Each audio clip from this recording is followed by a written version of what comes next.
अपना ही है। देखो मैंने बोरिंग इसलिए बोला ना इसको, और साफ साफ बोल दे रहा हूँ इसमें, देखो घुमा फिरा के आप भी इसमें अपना ब्रेन यूज ना करें, ठीक है? क्योंकि जो इसका जो भी आपको क्लियर आंसर मिलना है वो मिलता है। दो अलग फिजिक्स हैं, क्वांटम फिजिक्स और स्टैटिस्टिकल फिजिक्स, दोनों ही हमने नहीं पढ़ी हैं, दोनों का इनफैक्ट जानते भी नहीं है क्या है, ठीक है? फिजिक्स भी तो 4-5 टाइप की हो गई है ना, classical physics, modern physics, quantum yes physics, sir, yes. Statistical physics. तो इतनी टाइप की फिजिक्स हो गई है कि अभी तक वो खुद ही कंफ्यूज है, कौन सा सही कौन सा गलत। तो इसको सिर्फ एग्जाम ओरिएंटेड ही स्टडी करो आप। सबसे पहले हम बात कर लेते हैं यहाँ पर एनर्जी लेवल्स की। जो फर्स्ट कंसेप्ट है वो है हमारे पास एनर्जी लेवल, या यूं कह low energy band. Basically properly बात करें तो एनर्जी बैंड का कंसेप्ट है पहला कंसेप्ट। वो ये क्या कहते हैं ना, जैसे कि अगर आप एक, और ये ऑल क्रेडिट गोज टू, वो भाई साहब कौन थे, ये जो पूरा क्रेडिट है ना इसका, एक वो जाता है पॉलिस, जो क्या था इनका एक्सक्लूजन प्रिंसिपल था ना कुछ। Yes sir, Pauli's exclusion principle. ये भाई साहब सब इनकी देन है जो भी हुआ है। तो अच्छा लगे तो इनको थैंक यू बोलो, ना अच्छा लगे तो इन्हीं कर जाओ कि इन्होंने ये कहा कि अगर आप एक सिंगल इलेक्ट्रॉन हाइड्रोजन एटम लें, सिंगल इलेक्ट्रॉन हाइड्रोजन एटम की बात करें अगर, जिसकी बात हम लोगों ने बोर्स मॉडल में ऑलरेडी कर रखी है, तो उसमें हम ये कहते थे कि जो इलेक्ट्रॉन है एक ही इलेक्ट्रॉन है तो उसका कॉन्फ़िगरेशन करोगे तो वो 1s1 आ जाएगा, अगर एक ही इलेक्ट्रॉन है। तो इस 1s1 के करस्पॉन्डिंग हम एक यूनिक यूनिक एनर्जी लेवल दिखाते हो आप, यूनिक एनर्जी लेवल, जिसको सिंपली एक लाइन से रिप्रेजेंट कर देते हैं, एक सिंपल सा लाइन दिखा देते हैं, कह देते हैं n=1 और इसको कहते हैं कि ये एनर्जी लेवल है। ऐसे रिप्रेजेंटेशंस होती हैं। तो जरूरत पड़ने पर इसके ऊपर भी एनर्जी लेवल्स दिखाए जाते हैं, n=2 दिखा सकते हो, n=3 दिखाते हो। जिसके हाइड्रोजन के केस में वैल्यूज आई थी कुछ अराउंड -13.6 इलेक्ट्रॉन वोल्ट, इधर आई थी -3.4, इसके ऊपर -1.51 करके इलेक्ट्रॉन वोल्ट था। कहने का मतलब ये है, एक इलेक्ट्रॉन वाला हाइड्रोजन एटम, और वो भी अकेला अकेला, एक एटम में एक इलेक्ट्रॉन। सिंपल सोचो कैसी दुनिया होगी ये, एक ऐसी दुनिया है जिसमें एक ही एटम है और उसमें भी एक ही इलेक्ट्रॉन है। उस दुनिया में एनर्जी लेवल्स की यूनिक वैल्यूज है। ठीक है बच्चे, बात समझ में आई कोई चीज? अब दो सिंगल वाला है। अब अगर आप यहाँ पर दो एटम्स का केस मान लो, दो एटम्स हो और जो आपस में इंटरैक्ट कर रहे हो, टू एटम्स जो आपस में इंटरैक्ट करें। इंटरैक्ट करने का मतलब ये हुआ कि एक एटम की वजह से दूसरे एटम के इलेक्ट्रॉन पर कुछ फोर्स लगे, मतलब कुछ ना कुछ उसका इम्पैक्ट है उसको।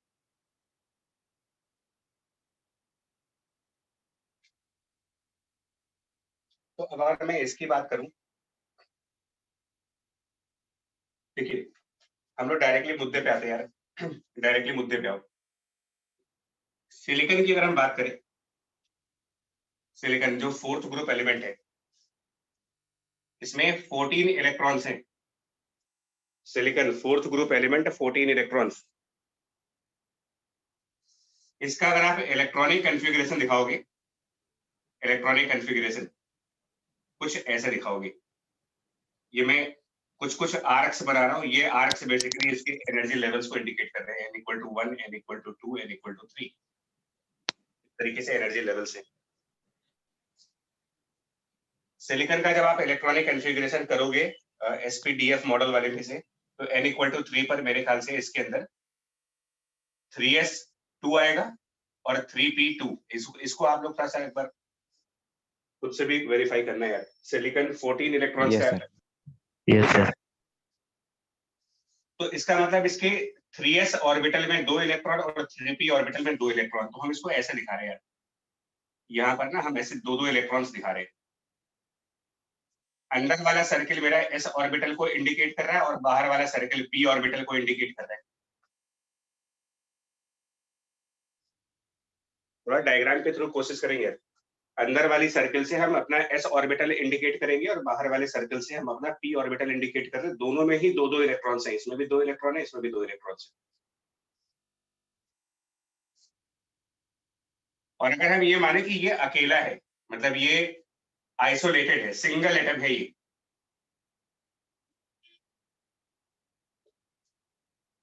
तो इनके हिसाब से, पॉलिस के हिसाब से, इन चारों इलेक्ट्रॉन्स का क्वांटम लेवल सब अलग अलग आएगा। मतलब इन चारों इलेक्ट्रॉन्स के जितने भी क्वांटम नंबर्स आप यूज करते हो वो सब डिफरेंट डिफरेंट ही होंगी।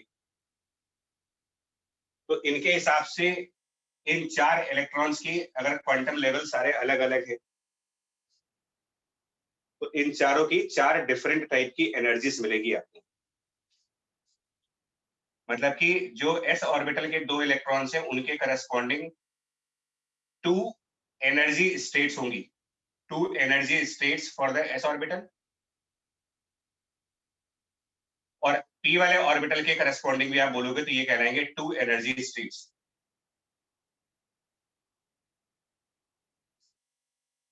मतलब एक एनर्जी, मतलब 2 एनर्जी स्टेट का मतलब, बिकॉज 2 इलेक्ट्रॉन है और 2 इलेक्ट्रॉन एग्जैक्टली सेम एनर्जी पे कभी नहीं हो सकते इनके हिसाब से, और बाहर के 2 इलेक्ट्रॉन भी एग्जैक्टली सेम एनर्जी पे नहीं होंगे, तो इसके भी 2 एनर्जी लेवल्स कुल मिला करके n = 3 के अंदर 4 एनर्जी लेवल्स है। मतलब आप ये बोलोगे कि n = 3 में now we have 4 energy states, 2 for the s orbital and 2 for the p orbital.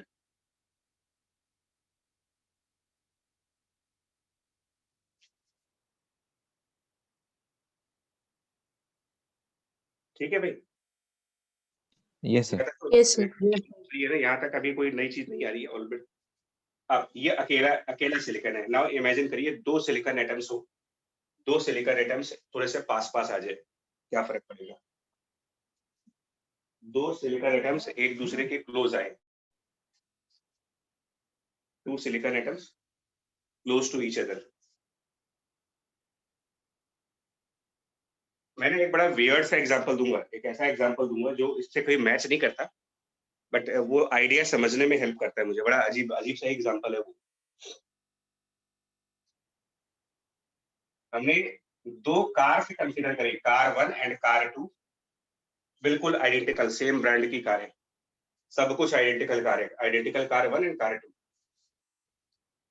But ये अलग अलग कंट्रीज में, अलग अलग कंट्रीज में जहां इनका आपस में कोई लेना देना नहीं है, नॉन इंटरैक्टिंग, और ये ट्रेवल कर रहे हैं 200 की स्पीड से, ये भी ट्रेवल कर रहा है 200 की स्पीड से। मैंने कहा ना, बड़ा अजीब सा एग्जांपल है, बट कुछ आइडिया मिलेगा, थोड़ा सा आइडिया मिलेगा इसमें। 2 identical cars traveling with the identical speeds, but they are non-interacting. 1000 kilometre दूर है एक दूसरे से। यहाँ पर इंजन की जो पावर चाहिए आपको, और यहाँ पर जो इंजन की पावर चाहिए, क्या दोनों में कोई डिफरेंस होगा अगर रोड कंडीशंस वगैरह सब कुछ आइडेंटिकल हो? No. Everything is No, identical. sir. No, sir. No, sir. No, sir. तो आपको जितनी पावर यहाँ लगेगी, पावर पी, उतनी ही पावर पी यहाँ लगेगी। अब इस पावर को आप एनर्जी लेवल से कंपेयर करना,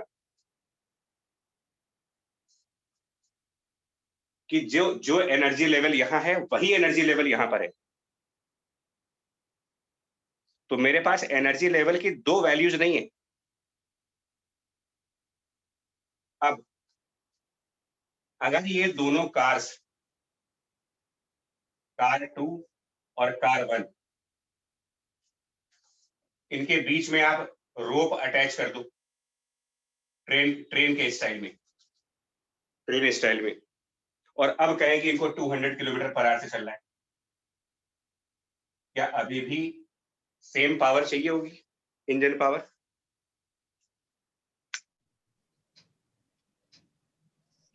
नहीं सर, थोड़ा कम चाहिए होगा। No, sir.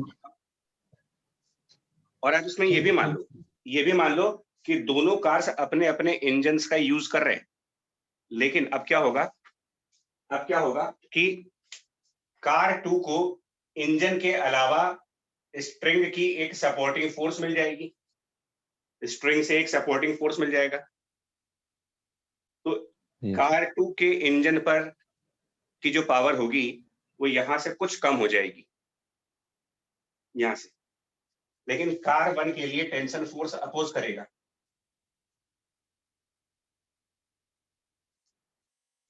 मतलब अगर मैं थोड़ा सा न्यूमेरिकल डेटा भी यूज कर लूं कि सपोज यहाँ पर पावर की वैल्यू मान लो 700 हॉर्स पावर थी, तो अब हो सकता है कार 1 का इंजन 720 हॉर्स पावर यूज कर रहा हो और कार 2 का इंजन 680 हॉर्स पावर यूज कर रहा हो, ऐसा हो सकता है। मैंने कहा ना एग्जांपल वियर्ड जरूर है, बट बेसिक आइडिया को समझने में हेल्प कर देगा मुझे, मेरा पर्पस इससे पूरा हो जाएगा। ये तो थोड़ा सा मतलब लग रहा है लॉजिकल बात की नहीं लग रही है? Yes sir. Yes, sir. तो क्या हुआ, जब ये दोनों आपस में इंटरैक्ट नहीं कर रहे थे तो दोनों के इंजन्स की पावर की एग्जैक्टली सेम वैल्यू थी, 700। जैसे ही ये इंटरैक्ट कर गए, एक की पावर थोड़ी ज्यादा हो गई और दूसरे की पावर थोड़ी कम हो गई। नाउ अब पावर की दो वैल्यूज मिल गई आपको। सेम चीज यहां बोल रहा हूं मुझसे कि आइसोलेटेड सिलिकॉन इलेक्ट्रॉन के इन 4 इलेक्ट्रॉन की अपनी अपनी एग्जैक्टली कुछ ना कुछ एनर्जीज होंगी। इस इलेक्ट्रॉन की अपनी कोई एनर्जी होगी, इस इलेक्ट्रॉन की अपनी कोई एनर्जी, इसकी अपनी कोई एनर्जी, इसकी अपनी कोई एनर्जी। तो 4 एनर्जीज को मैं कह रहा हूं 4 एनर्जी स्टेट्स। अब जैसे ही इसके साथ आप एक और सिलिकॉन एटम लेकर के आओगे और अब थोड़ा सा कोई आपस में कनेक्शन नहीं है बट कुछ हद तक रिजेंबल कर सकते हो आप, इसके थ्रू समझ सकते हो उसको।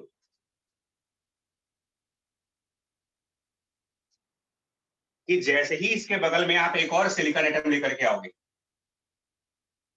और अब मैं सिर्फ थर्ड वाले की बात करूंगा, अंदर वाले नहीं दिखा रहे अभी आपको, सिर्फ आउटर वाले देखिए।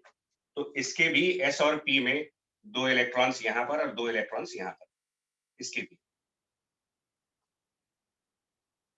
लेकिन होगा क्या जानते हो,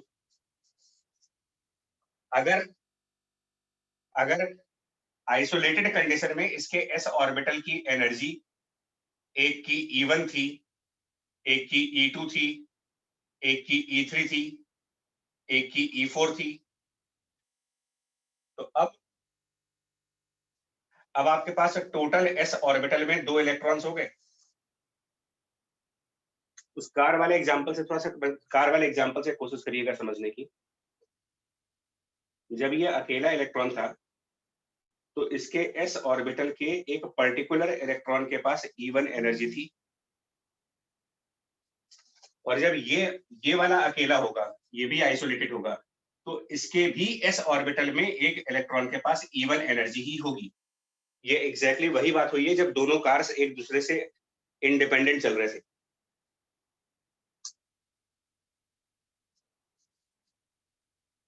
बोलो भाई।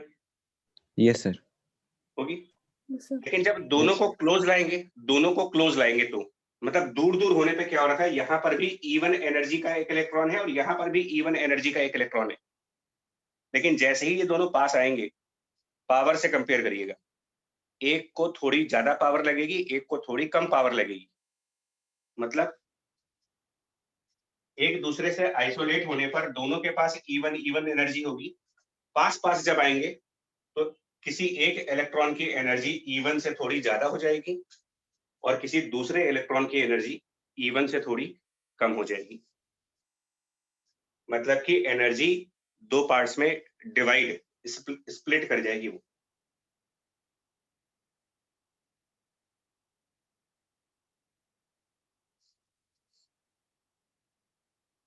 तो अब टोटल कितने एनर्जी स्टेट्स होंगे हमारे पास, अगर 2 एटम्स हमने लिए, टोटल एग्जांपल ऑफ 2 एटम्स लिया आपने, तो टोटल कितने एनर्जी स्टेट्स मिलेंगे? जब सब दूर दूर थे तो इसमें 4 स्टेट थी, इसमें 4 स्टेट थी, बट इसकी 4 स्टेट और इसकी 4 स्टेट कोइंसाइड कर रही थी, सेम वैल्यूज की थी। पास पास आ गए तो इसमें 4 स्टेट्स और इसमें 4 स्टेट्स, बट ये 4 स्टेट्स की वैल्यूज और ये 4 स्टेट्स की वैल्यूज अलग अलग हो गई। तो दोनों को कंबाइंड फॉर्म में देखेंगे तो अब टोटल हमारे पास कितने एनर्जी स्टेट्स आ गए? नंबर ऑफ एनर्जी स्टेट्स 8 हो गए, 8 हो गए। with 2 atoms. तो अगर मैं कैपिटल N एटम्स आपस में इंटरैक्ट करवा दूं, capital N atoms solid state में जा रहे हो आप, किसी क्रिस्टलाइन स्ट्रक्चर में अगर N एटम्स आ जाएं, तो हमारे पास 3s ऑर्बिटल की टोटल कितनी एनर्जी स्टेट्स होंगी? 3s ऑर्बिटल में number of energy states, sir 2 की पावर है। एक अकेले एटम में 2 है, एक में 2 है और n एटम्स लेके आ रहे हो, तो टोटल 3s वाले में आपके पास 2n एनर्जी स्टेट्स होंगी। 3p वाले में 2n एनर्जी स्टेट्स, यानी कुल मिलाकर के थर्ड ऑर्बिटल में, कुल मिलाकर के क्वांटम नंबर 3 में नंबर ऑफ एनर्जी स्टेट्स अगर कोई पूछे तो टोटल 4n एनर्जी स्टेट्स है हमारे पास। इसको डायग्राम में ऐसा दिखाया जाता है।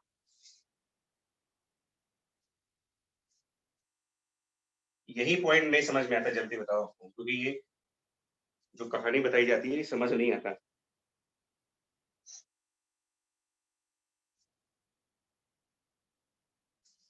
तो इसको कुछ ऐसे दिखाया जाता है, अगर आप कहीं पर भी डायग्राम देखोगे तो कुछ ऐसा होता है, इस तरफ r मतलब डिस्टेंस बिटवीन 2 एटम्स,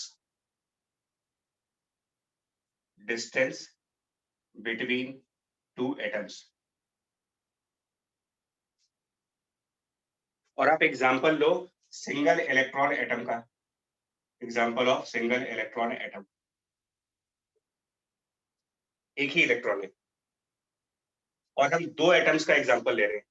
तो जब वो दोनों एटम्स इन्फिनिटी पर होंगे, मतलब जब एटम्स के बीच में डिस्टेंस इनफाइनाइट होगी, मतलब एक एटम यहाँ पर दूसरा एटम यहाँ पर, तो पहले एटम के सिंगल इलेक्ट्रॉन और दूसरे एटम के सिंगल इलेक्ट्रॉन की सेम एनर्जीज होंगी। तो उसको आप एक लाइन पे दिखाते हो, एनर्जी को एक लाइन पे दिखाते हो।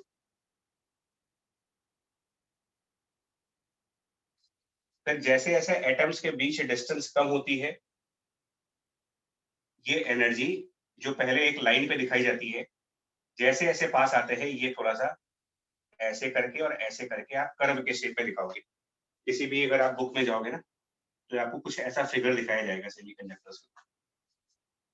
और ये फिगर क्या इंडिकेट करती है कि जैसे जैसे एटम्स पास आते हैं, आइसोलेटेड एनर्जी से एक एटम की एनर्जी ज्यादा हो जाएगी और दूसरे एटम की एनर्जी उससे कम हो जाएगी। मतलब इसको बोलते हैं कि एनर्जी स्प्लिट कर गई, स्प्लिट ऑफ एनर्जी। जो एनर्जी एक सिंगल वैल्यू पे थी वो 2 पार्ट्स में स्प्लिट कर गई, E1 E2 में। 2 एटम्स होंगे तो 2 पार्ट्स में स्प्लिट करेगी, 3 एटम्स होंगे तो 3 पार्ट्स में स्प्लिट करेगी, n एटम्स होंगे तो n पार्ट्स में स्प्लिट कर जाएगी।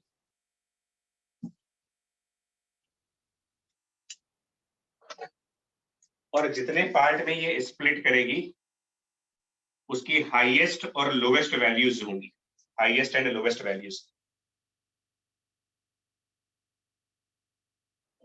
का जो रेंज होगा, मतलब मिनिमम टू मैक्सिमम का जो रेंज होगा उसको ही डिफाइन किया गया है energy band. Minimum to maximum energy का एनर्जी बैंड। समझ कुछ नहीं आया होगा, मैं पक्का बताऊं, इसको सिंपल लैंग्वेज में ही बताना है।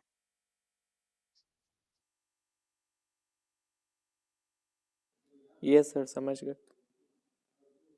अगर समझ गए तो ठीक है बच्चा, अच्छी बात है। सिंपल लैंग्वेज में हमारे पास सिलिकॉन एटम्स का ही एग्जांपल ले रहा हूं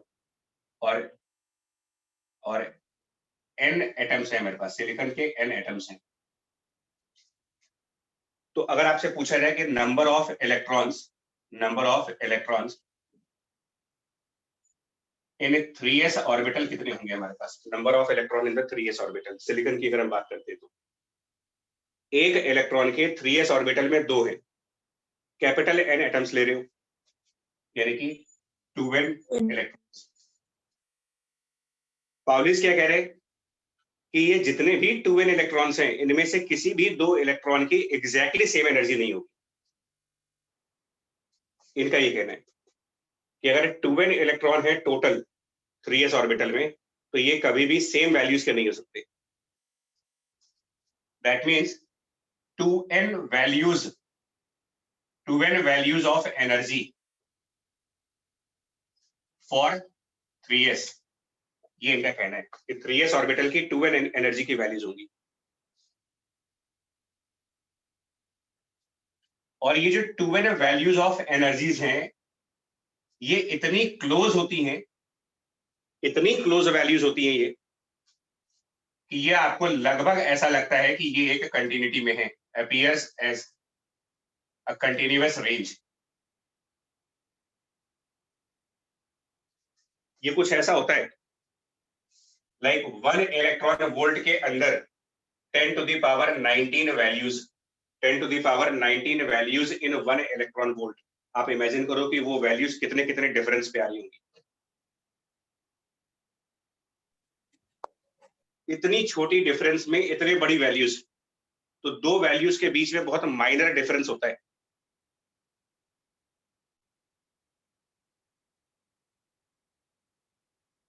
और इस रेंज की जो मिनिमम एनर्जी है और जो मैक्सिमम एनर्जी है, जो भी एक रेंज होगा उसका एक मिनिमम होगा, एक मैक्सिमम होगा। मतलब ये जो 2n वैल्यूज होंगी, उनमें से सबसे एक लो वैल्यू भी होगी और एक सबसे हाई वैल्यू भी होगी। उनके डिफरेंस को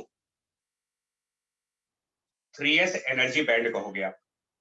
मतलब 2n वैल्यूज में सबसे हाई वैल्यू माइनस सबसे लो वैल्यू, और इसको कहा गया है 3s एनर्जी बैंड। और फाइनली कंक्लूड करो, बताओ एनर्जी बैंड को आप क्या डिफाइन करोगे? बस ये मेन पॉइंट, इसमें टाइम लगना था। What is energy band now? So the difference between the highest value and the lowest value of the energies of electrons after splitting. Due to interactions. Yes. सुनिए, energy level में और energy band का difference सब समझ में आ रहा है। What is energy level and what is energy band? Bohr's model में एनर्जी लेवल्स की बात करते हो, मतलब एनर्जी एक लेवल पर है। और सॉलिड स्टेट और सेमीकंडक्टर में कह रहे हैं कि एनर्जी एक बैंड में है।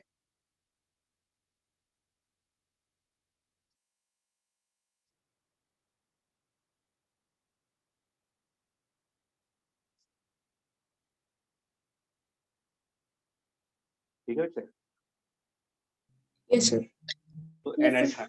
एनर्जी लेवल का मतलब क्या होगा ना, कि अगर ये सारे एटम एक दूसरे से बहुत दूर होते हैं, इतने दूर के एक एटम और दूसरे एटम में कोई इंटरेक्शन नहीं होता, तो मेरी ये 2n वैल्यूज अलग अलग होती कि ये 2n वैल्यूज सेम हो रही होती है मेरी? सेम Same हो रही होती है। होती। सेम तो होती हम सर। तो ये सारी एनर्जी जब सेम वैल्यूज पर है, तो हम कहेंगे ये एनर्जी लेवल है, लेवल ऑफ एनर्जी। बट जब ये पास पास आ गए तो हमको 2n अलग अलग वैल्यूज हो गई, तो जो पहले सेम वैल्यू थी वो 2n नंबर्स में स्प्लिट कर गई। This splitting phenomena known as formation of energy band. मतलब एनर्जी की एक स्पेसिफिक वैल्यू ना होकर के एक रेंज है।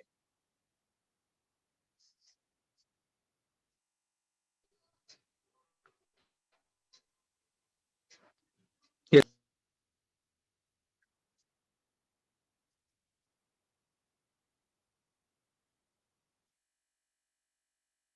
पहला क्वेश्चन पूछते हैं इसमें, the formation of energy band is due to, और ऑप्शंस होते हैं अफबाउ प्रिंसिपल, पॉलिस प्रिंसिपल, और 2-3 और नाम ऐड कर लो उसमें। तो ये जो भी है ये किसकी वजह से हो रहा है, मतलब क्यों हम कह रहे हैं कि ये 2n वैल्यूज में जाएगा?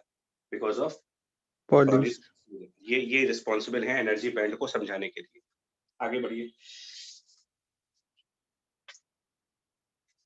सिलिकॉन का ही एग्जांपल है क्योंकि इसी के बारे में पढ़ना भी है आपको। तो सिलिकॉन 14, अब इसका इलेक्ट्रॉनिक कॉन्फ़िगरेशन अगर आप करते हो तो ये कुछ ऐसा आता है 1s2 2s2 2p, sorry 2p6 then 3s2 और 3p2, कुछ ऐसे आता है। तो इनको हम जानते हो किस तरीके से ड्रॉ करेंगे। 1s2 को आप एक लाइन नहीं दिखाएंगे, मतलब ऐसा होता है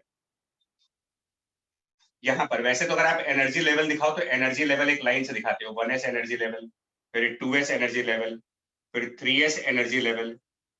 यार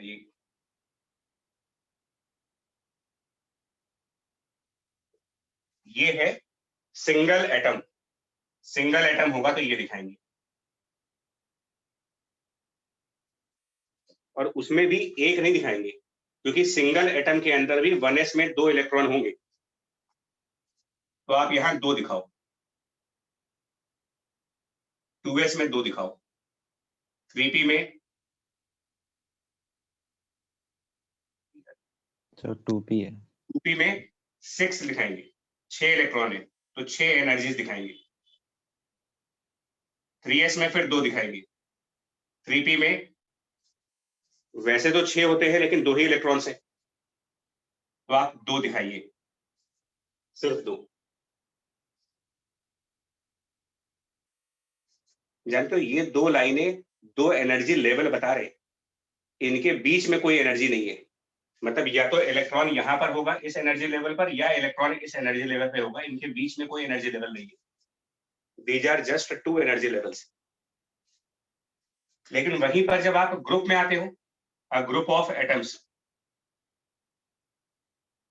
मान लो n एटम्स के ग्रुप में, तो 1s ऑर्बिटल का एक एनर्जी लेवल, 1s ऑर्बिटल का एक एनर्जी लेवल n पार्ट्स में स्प्लिट करेगा, और उसी 1s का दूसरा एनर्जी लेवल भी n पार्ट्स में स्प्लिट करेगा। तो इसको ऐसे दिखाया जाता है, इसको ऐसे ना स्प्लिट करके दिखा देते हैं थोड़ा सा। और कितने पार्ट्स में इसको स्प्लिट करके दिखाते हैं,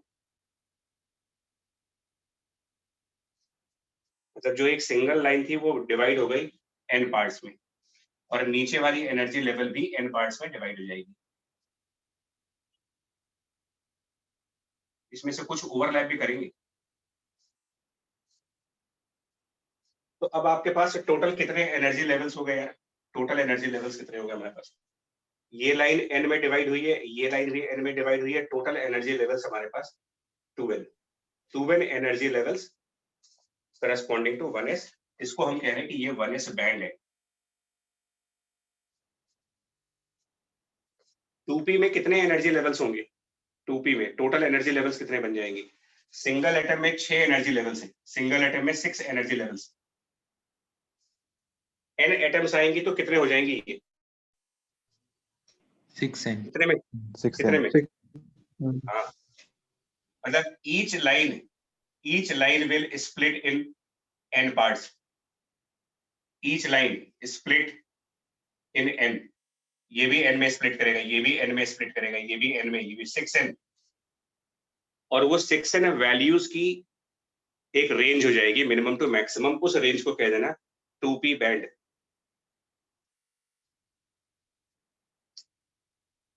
तो इनको पिक्चर्स में ऐसे दिखाएंगे, बॉक्स के फॉर्म में दिखाएंगे। जब आप इसको रिप्रेजेंट करोगे तो ऐसे बॉक्सेस बनाओगे, जैसे हम एनर्जी लेवल्स को लाइन से दिखाते हैं ना, एनर्जी बैंड्स को हम बॉक्सेस के फॉर्म में दिखाएंगे।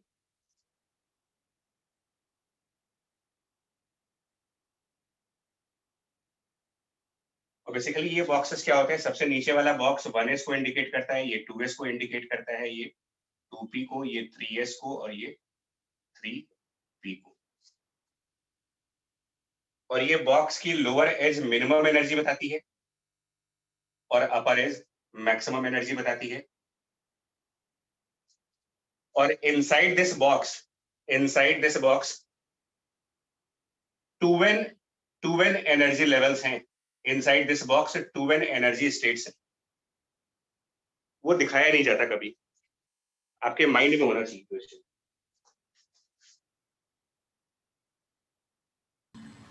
Inside this box 2n energy states, inside this box 6n energy states, इसके अंदर 2n energy states, इसके अंदर 2n 3p वाले के अंदर 2n. 2n नहीं, 3p वाले में 6n एनर्जी स्टेट्स हैं, लेकिन उसमें से 4n एनर्जी स्टेट्स खाली है, 2n एनर्जी स्टेट्स में इलेक्ट्रॉन बैठे होंगे।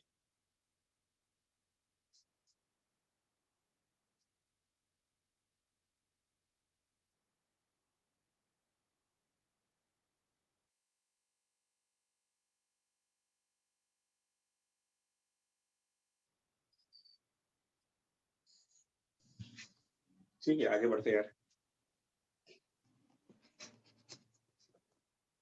यही मेन प्रॉब्लम है, इसको ये समझने में दिक्कत होती है, एनर्जी बैंड नहीं समझ में आ रहे होते हैं। एल्स बाकी थोड़ा सा फिर भी आसान है, इसके आगे रिलेटिवली आसान पड़ता है मुझे। तो ये बॉक्सेस दिखे तो अब आप समझ जाना कि बॉक्स का मतलब क्या होता है। अब आते हैं 2D picture of silicon crystal. इसमें भी थोड़ी केमिस्ट्री है अभी।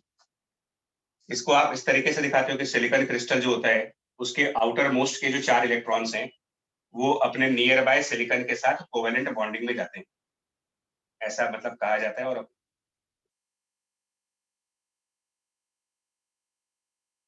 तो इस तरीके से पिक्चर्स के फॉर्म में दिखाया जाता है। इसका मतलब ये होता है कि हर सिलिकॉन के आउटर सेल में 4 इलेक्ट्रॉन्स हैं, तो इसका एक इलेक्ट्रॉन दूसरे सिलिकॉन के साथ कोवेलेंट बॉन्ड, इसका एक इलेक्ट्रॉन दूसरे के साथ कोवेलेंट बॉन्ड, इसका एक इलेक्ट्रॉन किसी और के साथ कोवेलेंट बॉन्ड, और इस हिसाब से इसके थर्ड क्वांटम नंबर के चारों इलेक्ट्रॉन्स किसी और सिलिकॉन के साथ कोवेलेंट बॉन्डिंग में पार्टिसिपेट हो गए, तो ये कहा जाता है नो इलेक्ट्रॉन इज फ्री। कोई भी फ्री नहीं है। n इक्वल टू 3 क्या कोई भी इलेक्ट्रॉन फ्री नहीं है, वो सब बॉन्डिंग में है। और n इक्वल टू 1 और n इक्वल टू 2 के जो इलेक्ट्रॉन्स हैं वो वैसे भी न्यूक्लियस के साथ बाउंडेड होते हैं, बाउंडेड विद न्यूक्लियस,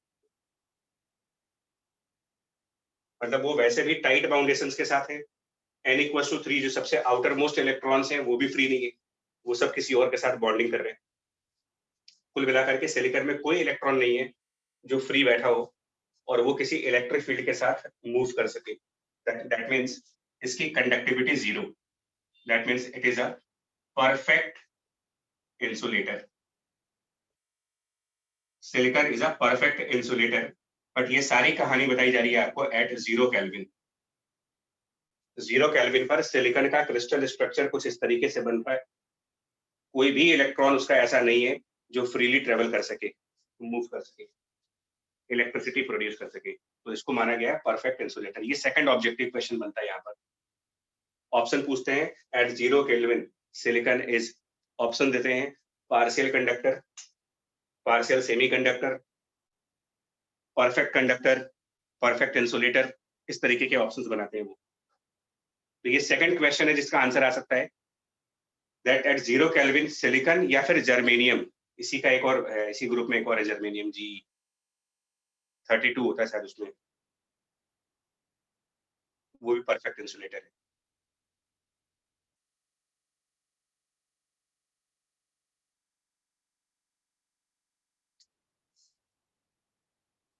बढ़ जाए आगे, बताओ। Yes, Yes, sir. Yes.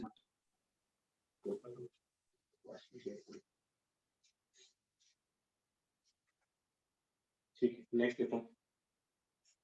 Sir excuse me sir ये हम्म। अपनी क्वेश्चन बोला था कि एट 0 डिग्री, वो आपने पूरा बोला नहीं। मैं क्वेश्चन ही बोला, इस टाइप की क्वेश्चंस ही आते हैं इसमें। What is the behaviour of silicon at 0 kelvin? Okay sir, okay. Options होते हैं like a conductor, like semiconductor, like insulator, and इस तरीके से क्वेश्चंस आते हैं।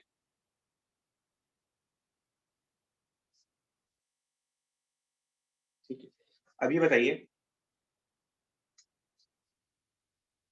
इसके जो भी बाहर के चारों इलेक्ट्रॉन्स है, देखना याद करना है, n इक्वल टू 3 में हमारे टोटल कितने एनर्जी स्टेट्स हैं यहाँ पर? टोटल एनर्जी स्टेट्स बताना है यहाँ पर, total energy states n equal to 3 में। अगर कैपिटल n एटम्स हो, यहाँ पर कैपिटल n एटम्स हो 3 और सिलिकॉन की बात कर रहे हो आप, n इक्वल टू 3 में टोटल एनर्जी स्टेट्स आ जाएगी आपकी। 4. ध्यान से करो, Sir, n इक्वल टू 3 में टोटल 8 इलेक्ट्रॉन्स होंगे यार, 3s2 और 3p6, मतलब पॉसिबिलिटी 8 की है, तो स्टेट आपके पास 8 है, लेकिन 4n उसमें से ऑक्यूपाइड है, मतलब 4n फिल्ड विथ इलेक्ट्रॉन्स हैं और बाकी के 4n वैकेंट है यहाँ पर। ये कहोगे आप। तो जो जो एनर्जी स्टेट्स फिल्ड है उनको नाम दिया जाता है कंडक्शन, सॉरी, वैलेंस बैंड, वीबी। जो फिल्ड एनर्जी स्टेट्स हैं दे आर वैलेंस बैंड, और जो वैकेंट एनर्जी स्टेट्स है इनके लिए भी एक नाम रखा गया है और उनको नाम दिया गया है कंडक्शन बैंड का, valence band and conduction band. Valence band corresponding to the energy states which are filled with the electrons. Conduction band energy states which are vacant, मतलब इलेक्ट्रॉन भर सकते हो वहां पर।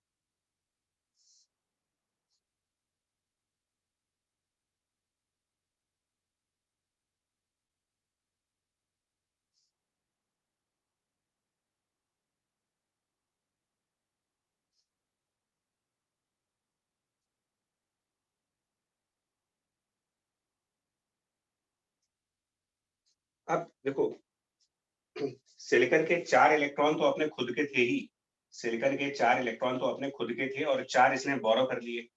कोवेलेंट बॉन्डिंग में ये तो होता है कि ये दोनों इलेक्ट्रॉन म्यूचुअली शेयर करते हो आप, तो ये इलेक्ट्रॉन भी इसमें Yes, जा रहा है, ये इलेक्ट्रॉन इसके साथ भी शेयर होगा, ये इसके साथ भी शेयर होगा, ये इसके साथ भी होगा। तो 4 तो इसके अपने इलेक्ट्रॉन और 4 पड़ोसियों वाले, टोटल 8 इलेक्ट्रॉन। मतलब कि एक सिलिकॉन एटम के जो 4 वैकेंट एनर्जी लेवल थे वो कोवेलेंट बॉन्डिंग की वजह से, बिकॉज ऑफ कोवेलेंट बॉन्डिंग, ये चारों भी अब फील्ड माने जाएंगे। मतलब ये जो 4 वैकेंट एनर्जी लेवल थी, मतलब वैसे तो आप इसको 3s2 और 3p2 दिखाओगे कायदे से, लेकिन 4 बॉन्डिंग वाले जब मिल जाएंगे तो ये 3p2 की बजाय 3p6 जैसा काम करेगा। It will act like 3p6 type. तो इसमें तीसरा क्वेश्चन ये पूछते हैं, कंपोजिशन क्या होता है। Third question, what is the composition of energy band. Composition का मतलब ये पूछा जाता है कि वैलेंस बैंड और कंडक्शन बैंड में क्या क्या होगा।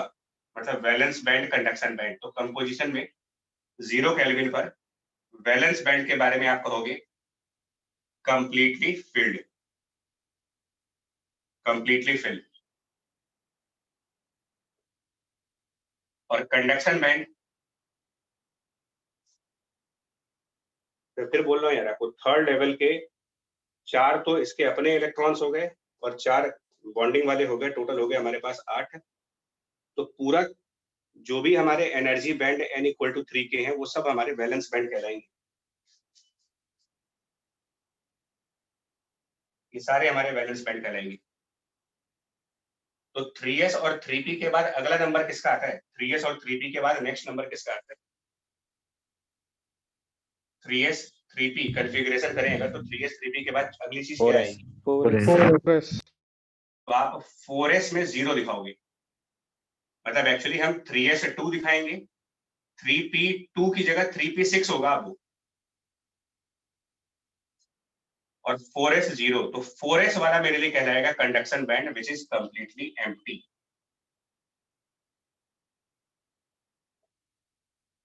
Completely empty. ये भी एक क्वेश्चन पूछा जाता है, what kind of bands will be observed at 0 kelvin. Third question, what kind of bands are observed at 0 kelvin. तो उसमें इस तरीके के ऑप्शंस होते हैं, completely fill, partial fill, completely empty, partial empty, इस तरीके से बना देंगे ऑप्शंस। और कंप्लीटली फिल्ड विथ व्हाट, किस चीज से भरा हुआ है, क्या है इसके अंदर? इलेक्ट्रॉन्स। और किस टाइप के इलेक्ट्रॉन्स है वो? फ्री इलेक्ट्रॉन्स है या बाउंडेड इलेक्ट्रॉन्स है? So completely filled with electron तो है लेकिन वो कोवेलेंट बॉन्ड वाले हैं, तो विथ वैलेंस इलेक्ट्रॉन। ये पूरा ऑप्शन होता है।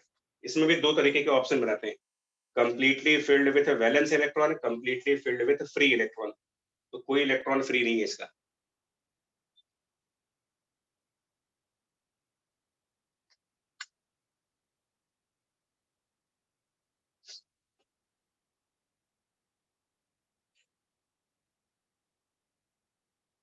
बढ़े आगे, बताइए yes sir, yes sir, कि आगे बढ़े।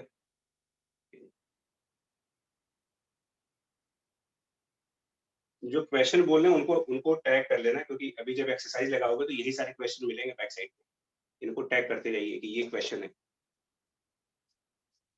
क्योंकि एक बार पूरा चैप्टर खत्म होने के बाद आप इसमें से ना फिल्टर नहीं कर पाओगे कहाँ से क्वेश्चन बनता है, और है पूरा थियोरेटिकल।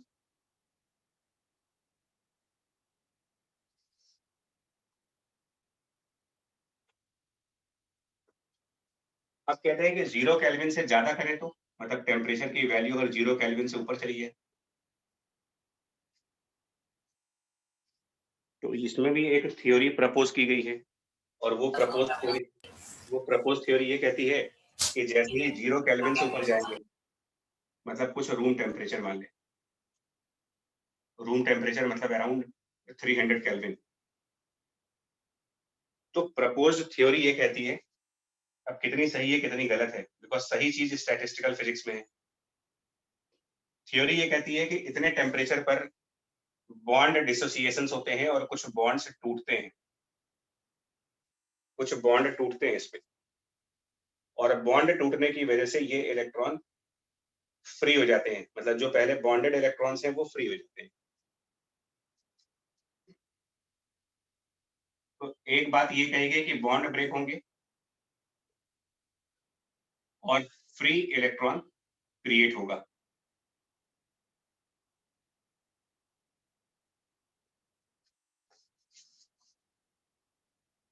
इसको वैसे समझिए, आप एटॉमिक एक्साइटेशन फिनोमेना से समझ सकते हो, एटॉमिक एक्साइटेशन फिनोमेना उससे समझ सकते हो। एटॉमिक एक्साइटेशन में ये कहा जाता था कि n इक्वल्स टू 1 पे अगर इलेक्ट्रॉन है और उस पे अगर आप कोई फोटोन डाल दो, h इंटू एफ फ्रीक्वेंसी का फोटोन, और अगर फोटोन सफिशिएंट एनर्जी कैरी कर रहा है तो हो सकता है कि ये इलेक्ट्रॉन n इक्वल टू 2 पे चला जाए, पॉसिबल है, इसको एक्साइट कर सकते हैं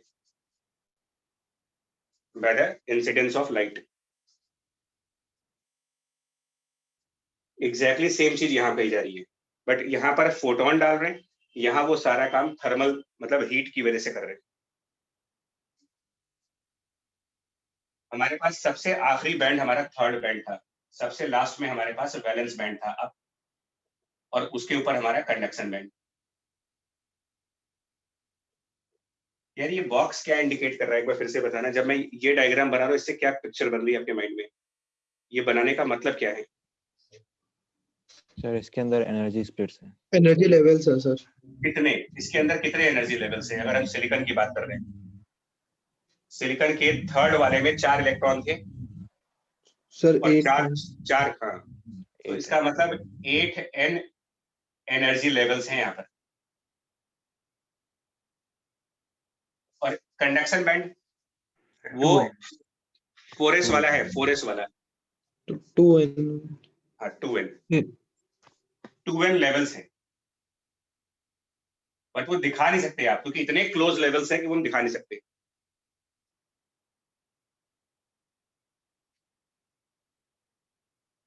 तो जो आपके वैलेंस बैंड की हाईएस्ट एनर्जी लेवल है और कंडक्शन बैंड की lowest energy level, valence band का हाईएस्ट एनर्जी लेवल और कंडक्शन बैंड की लोएस्ट एनर्जी लेवल के बीच में जो डिफरेंस है, इसको डिनोट करो Eg से, Eg, और इसके लिए भी एक नाम दिया गया है फॉरबिडन गैप। फॉरबिडन गैप, इसके डेफिनेशन भी पूछते हैं, what is forbidden gap? The difference between highest energy of valence band and the lowest energy of conduction band.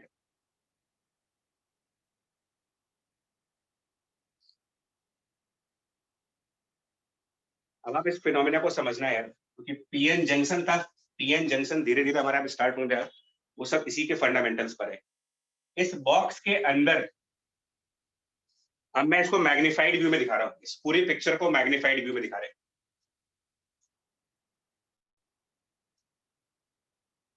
तो कुल मिला के ऐसा है यार, हमारे पास कुछ कई बहुत सारी एनर्जी लेवल्स हैं जो काफी क्लोज हैं, लेकिन वो क्लोज बनाएंगे नहीं। इस तरीके से आप कई सारे एनर्जी लेवल्स दिखा दो, कई सारी एनर्जी लेवल्स, और इस पूरे ग्रुप को कह दो कि ये हमारा बैलेंस बैंड है, इसमें कई सारे एनर्जी लेवल्स हैं। और ऐसे यहाँ पर कई सारी एनर्जी लेवल्स हैं, इसको हम कंडक्शन बैंड कह रहे हैं।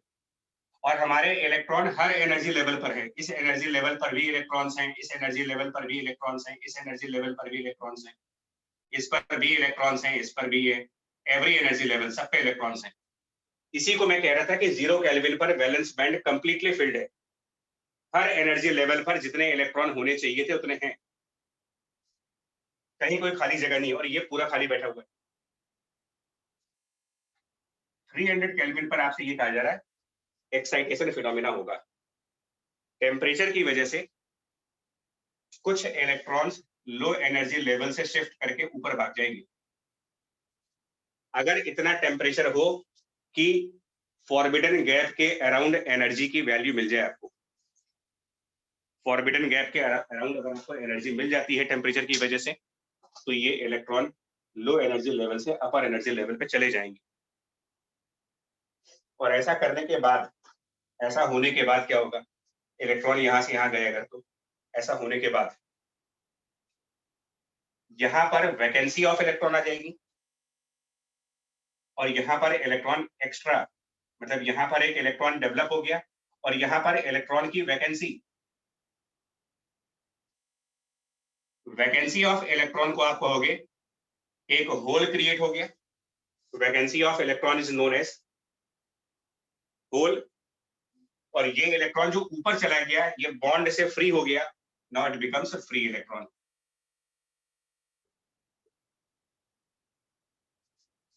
मतलब ये हुआ, थर्मल एक्साइटेशन में वैलेंस बैंड के किसी भी एनर्जी लेवल का कोई इलेक्ट्रॉन कंडक्शन बैंड के किसी भी एनर्जी लेवल में माइग्रेट कर जाएगा, और एज अ रिजल्ट यहां पर इलेक्ट्रॉन वैकेंट स्पेस है जिसको होल का नाम दे दिया गया, और दूसरी जगह वैलेंस इलेक्ट्रॉन बॉन्ड तोड़ करके भागा है, फ्री इलेक्ट्रॉन में कन्वर्ट हो गया।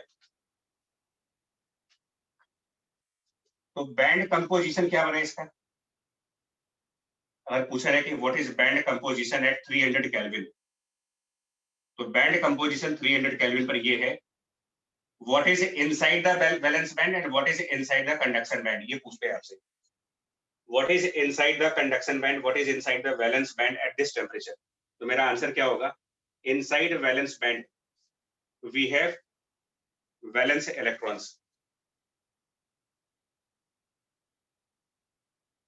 वैलेंस इलेक्ट्रॉन्स, और साथ में कुछ और भी है वहां पर, some electron vacant space known as hole, तो इसके अंदर होल्स भी। And what is inside conduction band, तो there are only electron but now they are free electrons. ये फोर्थ क्वेश्चन बन सकता है ऑब्जेक्टिव के लिए कि what kind of band composition will be at temperature above 0 kelvin.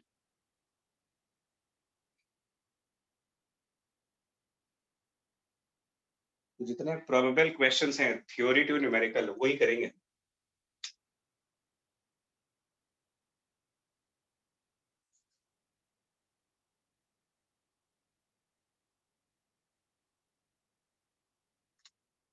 Thermal agitation कह सकते हो उसको,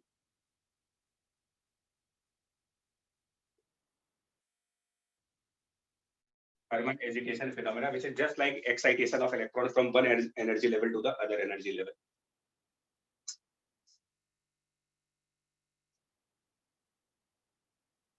बढ़े आगे, बोलते जाओ भाई। Yes. Yes, sir. ठीक है, फॉरबिडन गैप के को लेकर के भी क्वेश्चन बनते हैं, फॉरबिडन गैप के ऊपर भी न्यूमेरिकल्स है, मतलब न्यूमेरिकल नहीं सॉरी थ्योरेटिकल क्वेश्चन। वो ये कहते हैं इसके बेसिस पर मटेरियल्स की क्लासिफिकेशन है, फॉरबिडन गैप के बेस पर मटेरियल को क्लासिफाई करा गया, उस पर भी ऑब्जेक्टिव आ सकता है। वो ये कहा जाता है कि अगर फॉरबिडन गैप 3 इलेक्ट्रॉन वोल्ट से बड़ा है तो मटेरियल इंसुलेटर है,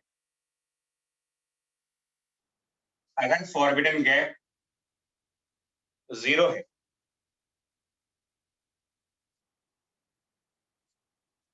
जीरो कब होगा, जब इन एनर्जी लेवल्स में से कुछ वैल्यूज और इन एनर्जी लेवल्स में से कुछ वैल्यूज ओवरलैप कर जाए, मतलब वैलेंस बैंड की जो रेंज ऑफ एनर्जी है और कंडक्शन बैंड की जो रेंज ऑफ एनर्जी है उसमें कुछ कॉमन वैल्यूज आ जाए।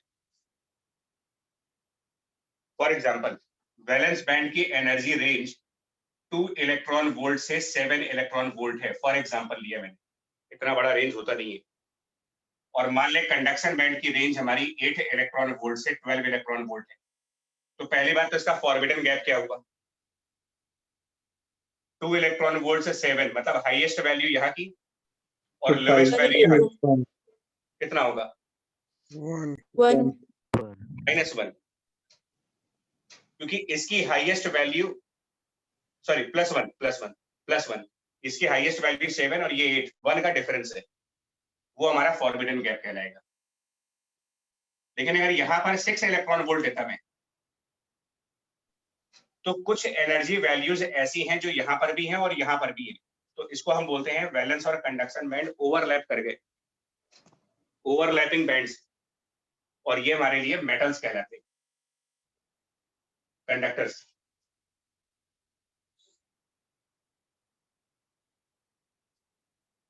और अगर इनके बीच में है, मतलब कि फॉरबिडन गैप की वैल्यू 3 इलेक्ट्रॉन वोल्ट से कम है, तो ये सेमी कंडक्टिंग मेटेरियल्स कहलाते हैं। ये एनसीईआरटी का डेटा है, अलग अलग बुक्स में ये वैल्यू भी डिफर करती है, कहीं पर ये 3.5 लिखा मिलेगा, कहीं 4 मिलेगा। मैंने जो नंबर यूज किया है वो एनसीईआरटी से लिया है, क्योंकि आपका एग्जाम सीबीएसई के थ्रू ही होता है, तो जो वैल्यू उसमें लिखी गई है वही वैल्यू मैं सही मान के चल रहा हूँ। इस पर भी डिबेट है कि एक्चुअली ये 3 है कि क्या है। सर हाँ। सर ये जो हमारी जब ओवरलैपिंग हो जा रही है सर तो तब भी क्या हमारे पास 8 एनर्जी लेवल्स ही रहेंगे? सिलिकॉन में होगा ही नहीं, सिलिकॉन में ये बात होगी नहीं ना, सिलिकॉन तो सेमी कंडक्टिंग में ही आता है। यस वो सर, होगा तो मतलब कॉपर जिसमें बेस्ड ओवरलैप हो जा भाई, कॉपर जिंक इनमें आएगा वो सब। Okay sir.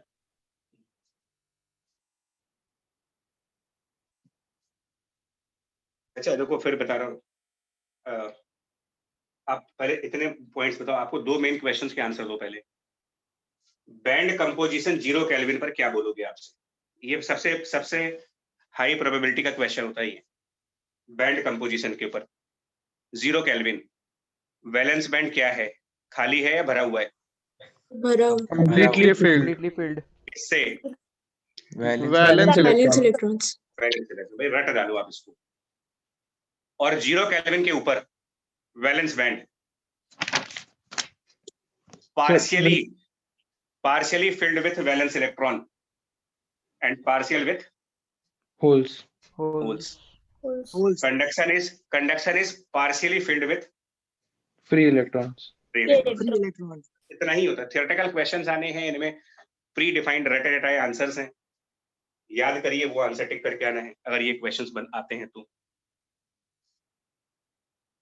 और क्योंकि कुछ फ्री इलेक्ट्रॉन्स हैं तो ये थोड़ी सी कंडक्टिविटी दिखाएगा, मतलब कि इसीलिए सेमी कंडक्टर कहा गया है कि एक टेम्परेचर पर इंसुलेटर था और दूसरे टेम्परेचर पर ये कंडक्टर बन रहा है, क्योंकि कुछ फ्री इलेक्ट्रॉन्स हैं, that is why they are called semi conductor.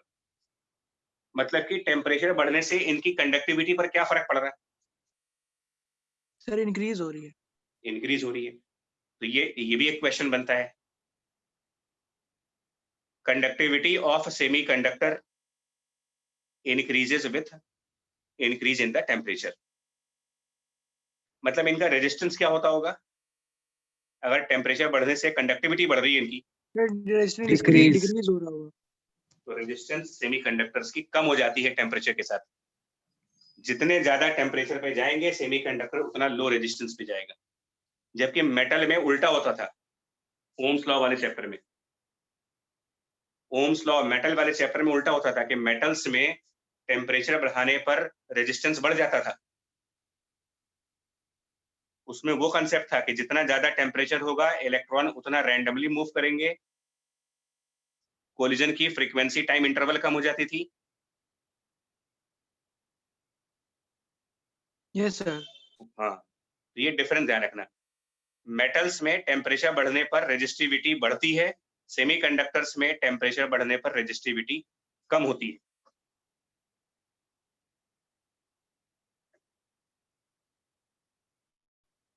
ये भी एक क्वेश्चन बनता है, ये भी एक क्वेश्चन है। एक और पॉइंट पे क्वेश्चन आता है इसी के टेक्स्ट में से, जो ये थर्मल एजिटेशन हुआ जब वैलेंस बैंड का कुछ इलेक्ट्रॉन कंडक्शन में पहुंच गया, तो फ्री इलेक्ट्रॉन और होल्स के नंबर में से किसका नंबर ज्यादा होगा? Number of free electrons and number of holes, sir दोनों ज्यादा इक्वल होगा? होंगे। सेम होंगे सर। दोनों सेम होंगे। तो इनको हम डिनोट करते हैं NH और Ne और NH से, Ne और NH, और ये पर सेंटीमीटर क्यूब में आते हैं। नंबर ऑफ फ्री इलेक्ट्रॉन्स पर मीटर क्यूब, ये सब पर मीटर क्यूब आते हैं, मतलब डेंसिटी के फॉर्म में आते हैं, और ये बराबर होते हैं, और इनको डिनोट करेंगे Ni से, और इसका नाम देंगे intrinsic charge carrier density. Intrinsic charge carrier density, ये इसका नाम देंगे।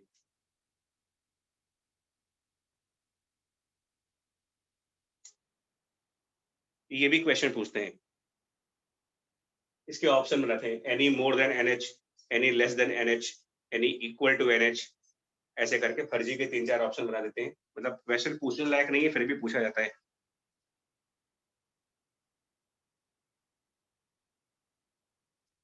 सर ऐसा और होता एक, कब है? है जी बच्चे? सर ये N इक्वल्स टू NH होते कब है? नहीं, ये है ना, मैं तो अभी बताया कि जब कोई इलेक्ट्रॉन वैलेंस से ऊपर जाएगा तो ऊपर एक फ्री इलेक्ट्रॉन, नीचे एक होल, बराबर ही मिलेंगे, हमेशा बराबर मिलेंगे ये। अच्छा ये- और ये इंट्रिंसिक वर्ड जो होता है, इसका मतलब बेसिकली क्या होता है? प्योर। प्योर वर्ड इसलिए लगाया गया है कि जो सिलिकॉन है उसमें कोई मिलावट नहीं है, सिलिकॉन में कोई मिलावट नहीं है। एक दूसरा टर्म आप देखो, एक्सट्रिंसिक सेमीकंडक्टर। अब ये क्या चीज होती है एक्सट्रिंसिक सेमीकंडक्टर? मैं एक और अजीब एग्जांपल दूंगा, एक और दूसरा, ये भी बहुत अजीब एग्जांपल है, बट मेरे ख्याल से यहाँ बोलना भी नहीं चाहिए मेरे को, बट फिर भी।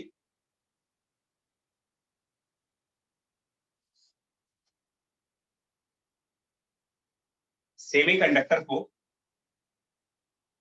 बट कुछ चीजें समझने के लिए माइंड में ये सब बोलना पड़ रहा है। सेमीकंडक्टर को आप कोई एक प्लेयर मान लो जो ओलंपिक्स में पार्टिसिपेट कर रहा हो, एक प्लेयर है जो ओलंपिक्स में पार्टिसिपेट कर रहा है,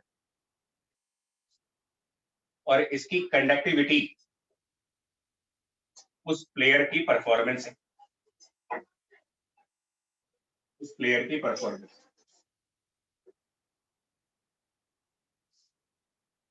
कुछ लोग परफॉर्मेंस बढ़ाने के लिए, कुछ प्लेयर्स सर डोपिंग इनके डोप टेस्ट होते हैं, और डोपिंग क्या करते हैं ये लोग, प्लेयर्स लोग? सर अपनी परफॉर्मेंस बढ़ाने के लिए कुछ ड्रग्स लेते हैं। कितना किलो में? नहीं सर, हल्का इंजेक्शन हल्का लेते हैं, एक आध किलो का है? हल्का हल्का लेते हैं सर, नहीं तो साइड इफेक्ट्स हो जाएंगे तो कोई भी बॉडी वर्क किलो बढ़ में जाता है सर। कौन- किलो में ले लेंगे सर तो फिर सर अरे भैया सुनो तो, बड़ा समझने का बहुत जरूरी है। मैं मानता हूँ बड़ा वियर्ड है, मैं पहले बोल दिया भाई कि ये सब बातें नहीं करनी चाहिए, बट क्या करें, कुछ चीजें समझाने के लिए ऐसे ही एग्जाम्पल लेने पड़ रहे हैं। मतलब ना के बराबर जिसको कहा जाता है, हाँ सर, ऐसा कि पता ना चलेगा, डोप टेस्ट पता होगी ना तो चले, होगी। बिल्कुल बिल्कुल, लेकिन उससे परफॉर्मेंस बढ़ जाएगी। Yes sir. Yes, sir. तो यही काम सेमीकंडक्टर के साथ करने जा रहे हैं, उसको उसकी डोपिंग करेंगे। तो डोपिंग मतलब, वैसे तो डोपिंग का मतलब होता है ड्रग ऐड कर दो आप इसमें, बट यहाँ ड्रग्स की जगह पर मतलब काम वैसा ही होगा, ना के बराबर कुछ ऐड कर दो, तो यहाँ पर क्या करते हैं ना कि हम किसी थर्ड ग्रुप या फिफ्थ ग्रुप का एलिमेंट, थर्ड ग्रुप या फिफ्थ ग्रुप के किसी एलिमेंट को सिलिकॉन के बीच में डाल देंगे ना के बराबर। मतलब सिलिकॉन का पूरा क्रिस्टल है, पूरा क्रिस्टल सिलिकॉन का है,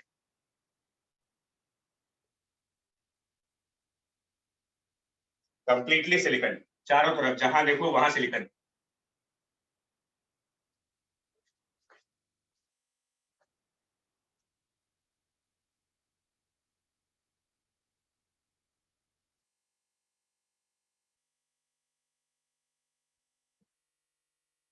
ठीक है, हर तरफ सिलिकॉन।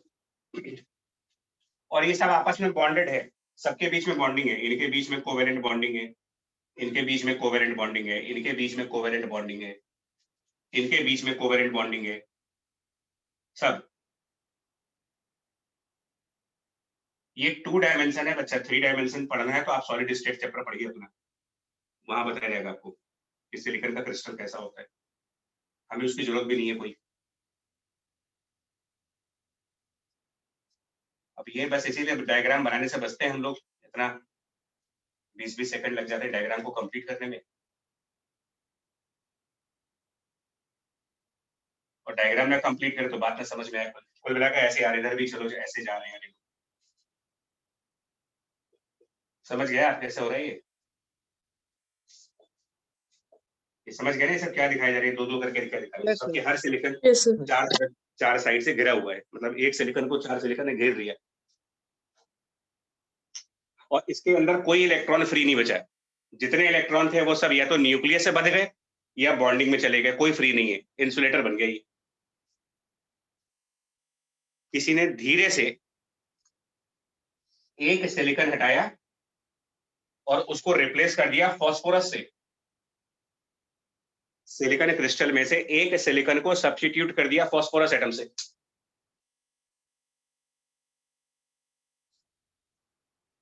जैसे ही फास्फोरस लगाया उसमें सिलिकॉन हटा के, ये फिनोमेना कहलाता है डोपिंग,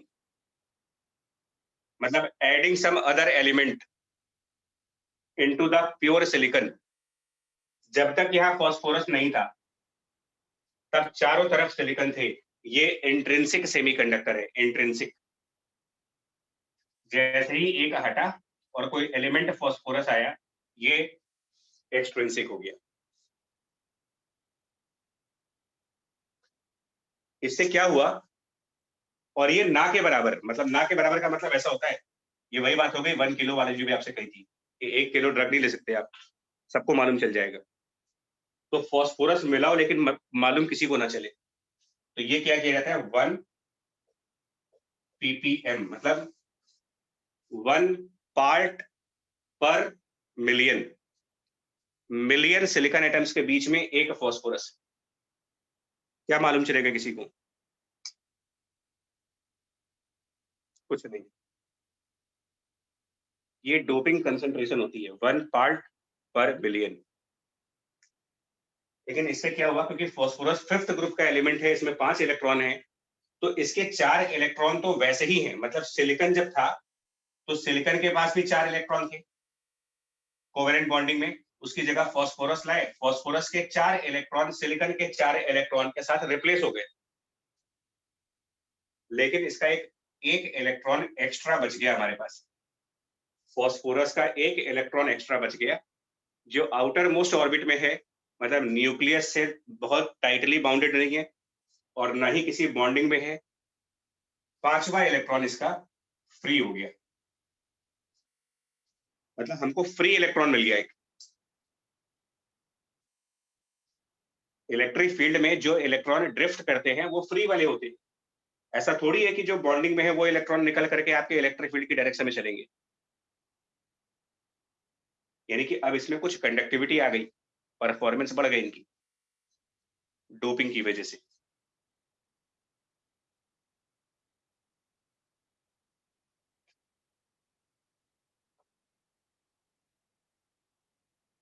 और इसको इम्प्योरिटी भी कहते हैं यार, फास्फोरस को इम्प्योरिटी भी कहते हैं, मतलब extrinsic semiconductor is actually intrinsic plus impurity.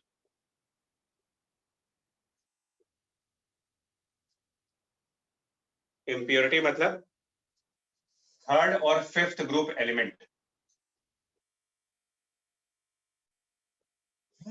Third और fifth group elements.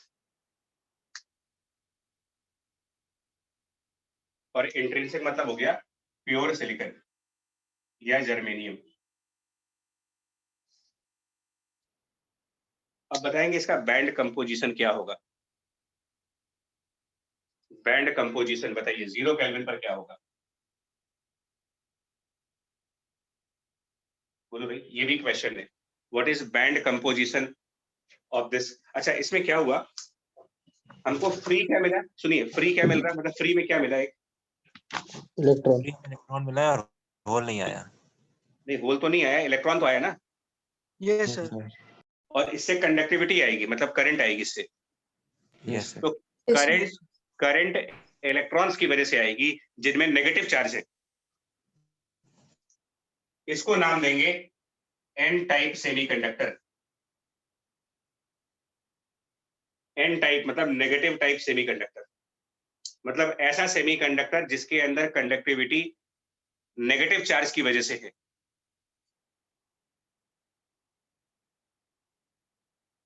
N type semiconductor का ये मतलब नहीं कि ये नेगेटिवली चार्ज है, क्योंकि अभी भी ये न्यूट्रल है। ये इलेक्ट्रॉन कहीं और से थोड़ी आया है, फास्फोरस का ही तो 5वां इलेक्ट्रॉन है। Yes sir. तो ऐसा नहीं है कि इस मटेरियल में कोई, ऐसा नहीं है कि यहाँ नेगेटिव चार्ज डेवलप हो रहा है, नहीं भाई। फास्फोरस में 15 इलेक्ट्रॉन होते हैं, 15 है। चार्ज तो तब डेवलप होता है जब फास्फोरस में 15 की जगह 16 इलेक्ट्रॉन हो जाए या फिर 14 इलेक्ट्रॉन्स हो जाए। उन 15 में से एक इलेक्ट्रॉन ऐसा है जो फ्री घूम रहा है, तो ये इलेक्ट्रिकली न्यूट्रल, मतलब कि n type semiconductor is electrically neutral. N type semiconductor is electrically neutral. तो यह एन का क्या मतलब है फिर, that conductivity will be, conductivity of this semiconductor is because of a particle having negative charge.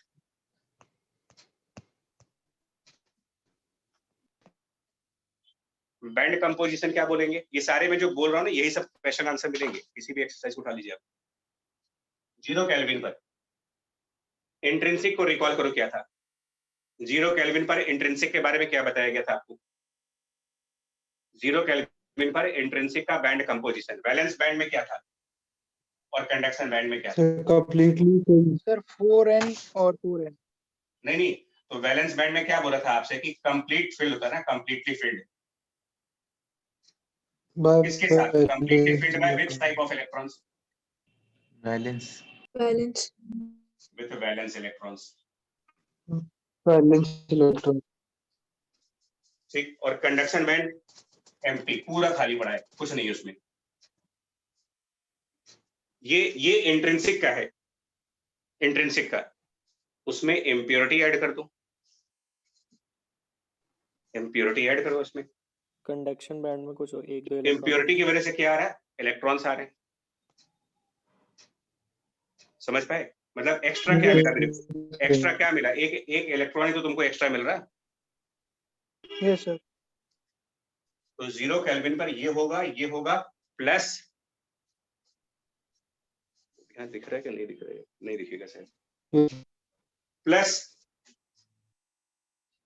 Some free electrons, some free electrons. But क्या होगा, ये फ्री इलेक्ट्रॉन्स के करस्पॉन्डिंग जो एनर्जी होगी, इन फ्री इलेक्ट्रॉन्स के करस्पॉन्डिंग जो एनर्जी होगी, वो वैलेंस बैंड से और कंडक्शन बैंड से इन फ्री इलेक्ट्रॉन्स की एनर्जी वैलेंस बैंड के इलेक्ट्रॉन की एनर्जी से थोड़ी सी ज्यादा होगी, थोड़ी सी ज्यादा। तो इनको एक अलग एनर्जी लेवल पर दिखाया जाता है, जिसको ईडी डोनर लेवल के नाम से पढ़ेंगे। इसमें डोनर लेवल के नाम से ये डोनेट कर रहा है, फॉस्फोरस डोनेट कर रहा है एक इलेक्ट्रॉन, तो ये डोनर एटम कहलाएगा, donor atom, because it is donating one electron, and that electron will have energy level slightly above valence band. तो प्लस आप बोलोगे इलेक्ट्रॉन्स तो हैं, फ्री भी है, फ्री इलेक्ट्रॉन्स भी हैं, बट वो इन बैंड्स में नहीं है, at donor energy level, some free electrons at the donor energy level. ये पूरा इसके ऑब्जेक्टिव क्वेश्चंस के ऑप्शंस हैं, ऐसे ऑप्शन चूज करने को आती है। थोड़ा सा इंट्यूशंस लगाओ, लॉजिकल लगाओ कि अगर एक्साइटेशन होगा, खुद सोच के देखिए, तो जो इलेक्ट्रॉन्स बॉन्डेड हैं, आप थोड़ा सा लॉजिकली अपने आप सोच के देखो, जो बॉन्डेड इलेक्ट्रॉन्स हैं और जो फ्री इलेक्ट्रॉन है, जैसे ही टेम्परेचर बढ़ेगा, किसके ज्यादा चांसेस है कंडक्शन बैंड में पहुंच जाने के? Free electron. Electron. Free electron. का मतलब ये कंडक्शन बैंड से कम डिफरेंस बना होगा, वैलेंस इलेक्ट्रॉन कंडक्शन बैंड से ज्यादा डिफरेंस पर रहे होंगे। लॉजिकल सी बात लगती है। मतलब जो फॉस्फोरस की वजह से आपको इलेक्ट्रॉन्स मिल रहे हैं, ये सब डोनर लेवल पर मिल रहे हैं आपको।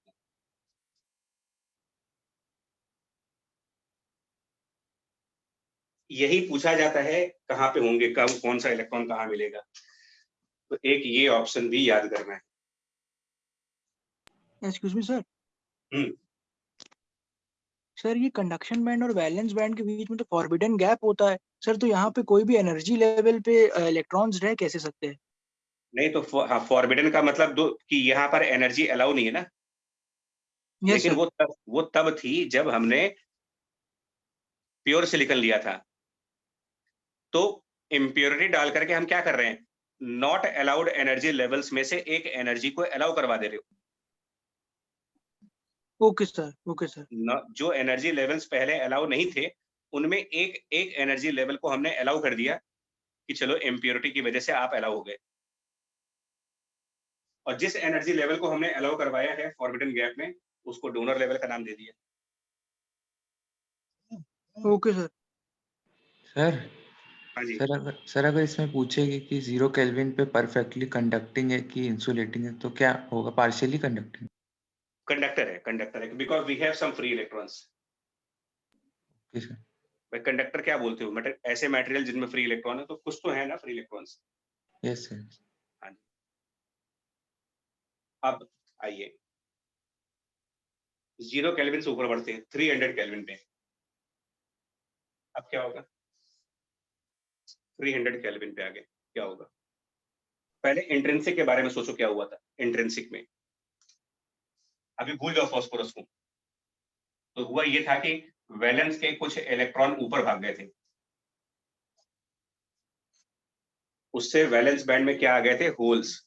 कंडक्शन बैंड में क्या हो गए थे, इलेक्ट्रॉन्स। यहां पर क्या लिखेंगे, कंप्लीट हटाइए। पार्शियली। हाँ, partially filled with what? Valence electron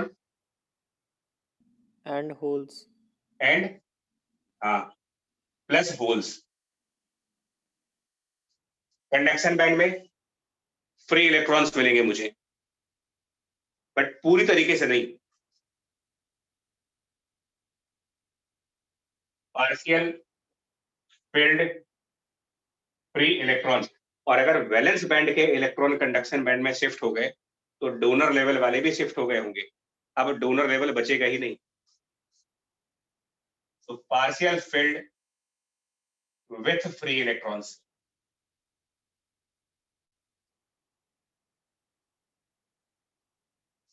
ये इसका बैंड कंपोजिशन कहलाएगा 300 केल्विन पर।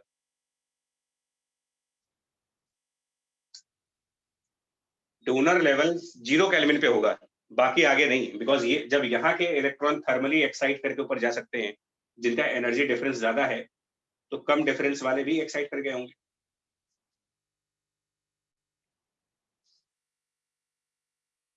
लेकिन नंबर किसका ज्यादा है, होल्स का कि इलेक्ट्रॉन्स का?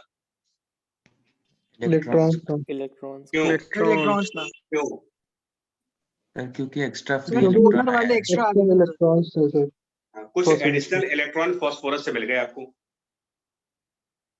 तो इनमें इलेक्ट्रॉन्स को कहा जाता है, जो फ्री इलेक्ट्रॉन्स है इनको बोलते हैं वो मेजॉरिटी कैरियर्स है, वो मेजॉरिटी में है। सर नहीं और दिखाई वो- दे रहा सर हाँ जी बच्चे, कुछ दिख नहीं सर रहा। दिखाई नहीं दे रहा था। हाँ हाँ, रुक जाओ वो थोड़ा सा। इलेक्ट्रॉन्स की बात कर रहे हैं, इसको हटा देते हैं, रुक जाओ यहाँ से। हम कह रहे हैं जो इलेक्ट्रॉन्स हैं इसमें, फ्री इलेक्ट्रॉन्स, ये आपके मेजॉरिटी कैरियर्स कहलाएंगे क्योंकि ये नंबर्स में ज्यादा है। और जो होल्स है वो कम है, उनको आप माइनॉरिटी कैरियर्स कहिए। मेजॉरिटी और माइनॉरिटी, जो ज्यादा है वो मेजॉरिटी, जो कम है वो माइनॉरिटी। चलेगी किसकी? इलेक्ट्रॉन्स की। चलेगी उसकी जो मेजॉरिटी में। ऐसा कहा जाता है ना, मेजॉरिटी ऑलवेज विंस। कभी कभी नहीं होता ऐसा बस।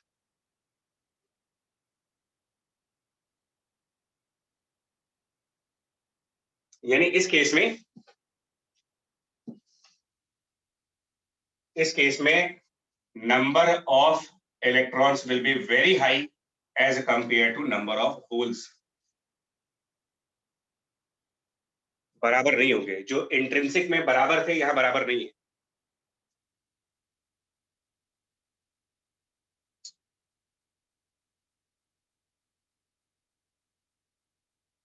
मेजॉरिटी कैरियर का सोर्स क्या होगा? Source of majority carriers free electrons by the external impurity added. मतलब डोपिंग या टेम्परेचर, सिंपल ऐसे ऑप्शन चूज करना होता है। The cause of majority carrier is option A doping, option B temperature. Doping Doping. And minority का temperature. Temperature right. Theoretical है subject, मानता हूं, लेकिन कहीं कहीं थोड़ा सा थिंकिंग भी है। ऐसा नहीं कि बिल्कुल थ्योरेटिकल है, कुछ क्वेश्चंस के आंसर थोड़े दिमाग लगा करके भी दिए जा सकते हैं।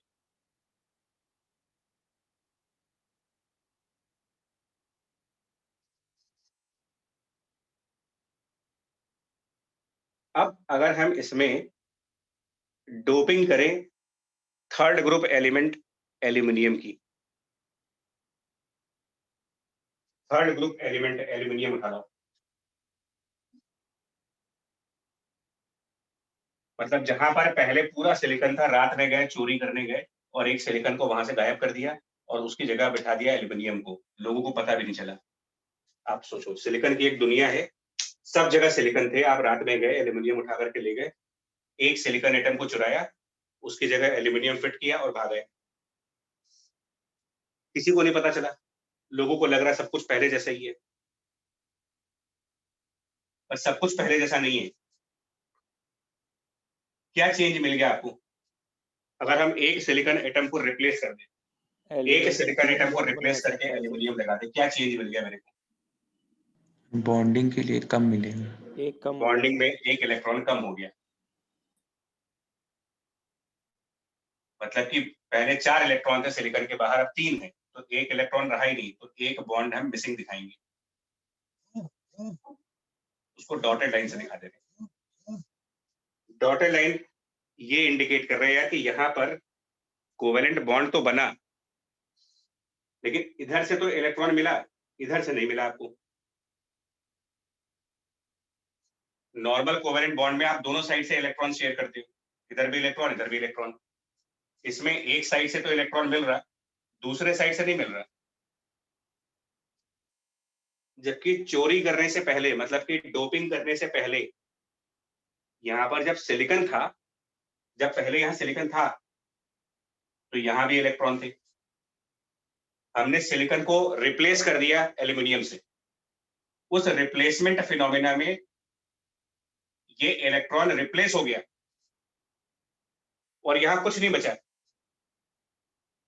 कुछ ना होने को हम क्या कह दे रहे? होल आ गया। कुछ ना होने को होल कह रहे। मतलब होल किसी चीज की प्रेजेंस नहीं है, hole is basically absence of something. Absence of electron है वो।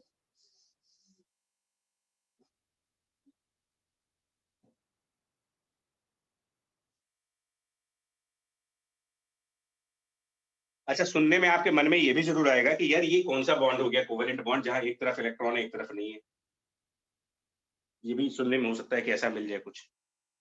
तो शायद आपको ये भी पता होगा कुछ कुछ ऐसे बॉन्ड्स होते हैं, सिंगलेट बॉन्ड बोलते हो। सिंगलेट वो कोवेलेंट बॉन्ड टाइप के ही होते हैं जिसमें एक एटम का इलेक्ट्रॉन मिलता है, दूसरे से नहीं मिलता।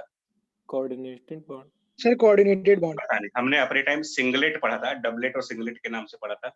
डबलेट कोऑर्डिनेटेड होता है। जो भी होता है नाम, मतलब भाई देखो केमिस्ट्री है, सब पॉसिबल है, ठीक है। नहीं पॉसिबल है तो एक्सेप्शनल मान के चलिए कि ऐसा भी होता है, ठीक है, होता है ऐसा।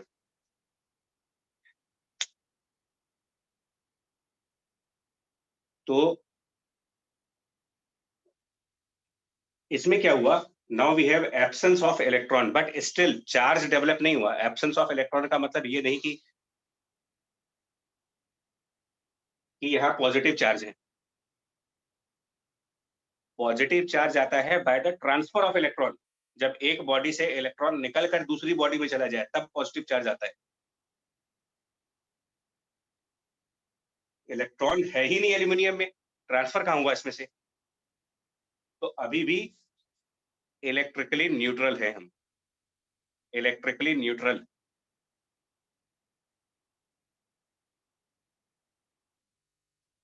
लेकिन ये जो होल्स हैं ये खाली जगह है। होल्स मतलब क्या? खाली जगह। यहां इलेक्ट्रॉन लाए जा सकते हैं।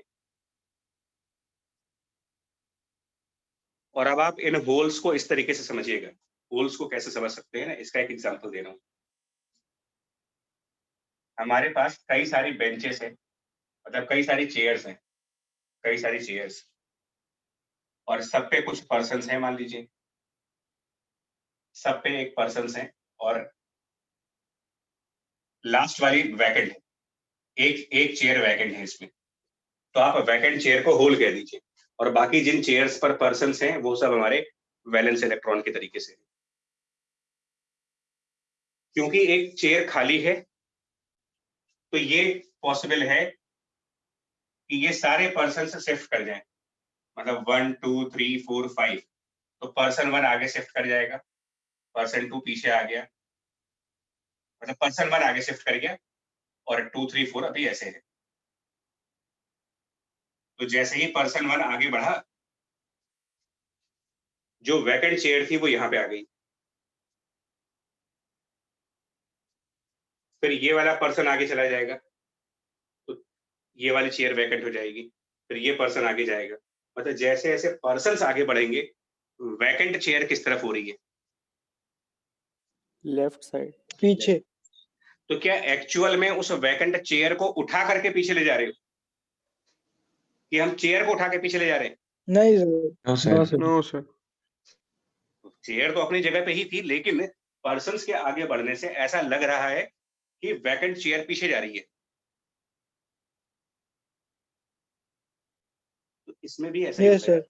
इसमें भी ऐसा ही होता है। मतलब इस फिनोमेना को दो तरीके से समझाया जा सकता है। या तो आप ये कहो कि पर्सन्स आगे बढ़ रहे हैं, या ये कह दो कि वैकेंट चेयर पीछे जा रही है। दोनों का सेंस एक ही है। एक्चुअल में पर्सन ही आगे बढ़ रहे हैं, बट हम उस बात को समझने के लिए अपने माइंड में ये भी सोच सकते हैं कि यार वैकेंट चेयर पीछे भाग रही है। सेम वे होल्स एक्चुअल में मूव नहीं करते, बिकॉज ये क्या, ये तो खाली जगह है, ये जगह कैसे मूव कर जाएगी? ये तो कुछ वैसा हुआ, मतलब आपके घर की दीवार में हम एक होल कर दें, ड्रिल मशीन लाएं, ड्रिल मशीन ला करके एक होल कर दें।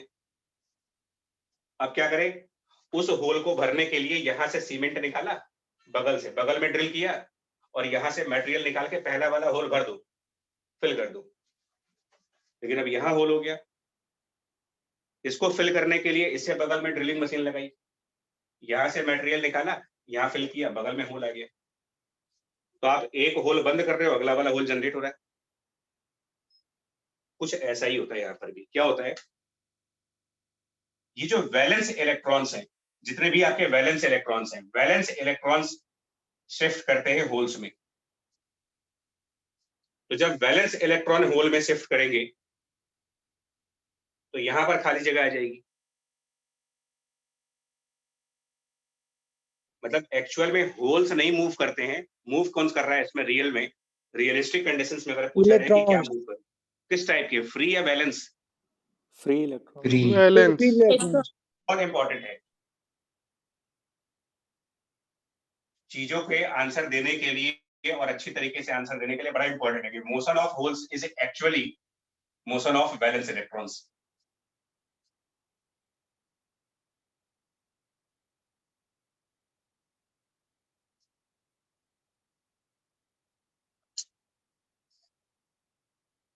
और क्योंकि इलेक्ट्रॉन लेफ्ट जा रहे, होल्स राइट जा रहे, तो this situation is equivalent to motion of positive charge to the right side.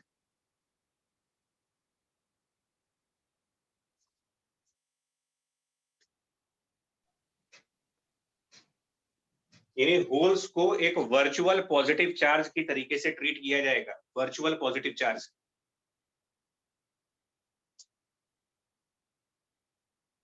And direction of movement of holes is actually the direction opposite to movement of valence electrons.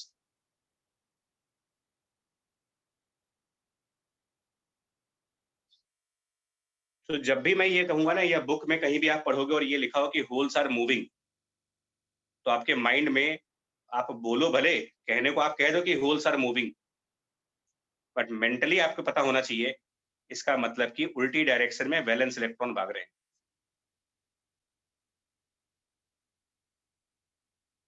और ऐसा semiconductor हम बोलते हैं P type semiconductor. इसके पहले N type था और इसको बोलोगे पी टाइप सेमीकंडक्टर।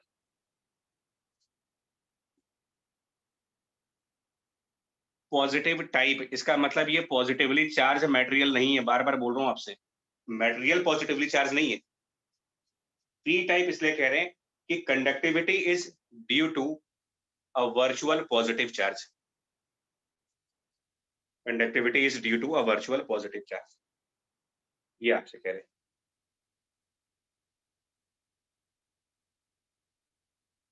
और इसका बैंड कंपोजिशन 0 केल्विन पर क्या होगा? Band composition at 0 kelvin. Now again for the objective questions, band composition at 0 kelvin. अब मैं लिख नहीं रहा हूं, आप बताओ what is inside the valence, what is inside valence band? पहले So valence electrons plus holes. पहले आप सिलिकॉन को पिक्चर, अच्छा एक मिनट आप लोग म्यूट कर लें, एक बार म्यूट कर लेते हैं आपको। हाँ, सिलिकॉन अगर लेते, सिलिकॉन से इमेजिन करो, तो with silicon we have all electrons inside the valence band and nothing is inside the conduction band.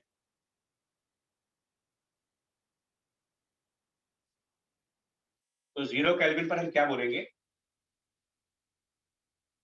Valence band और कंडक्शन बैंड क्या बोले? वैलेंस बैंड में क्या है और कंडक्शन बैंड में क्या है 0 केल्विन पर? तो वैलेंस बैंड फुल है और ये खाली है। And full with what? किसके तरफ, कौन फुल कर रहा Valence है? electron. Balance valence electrons. Right.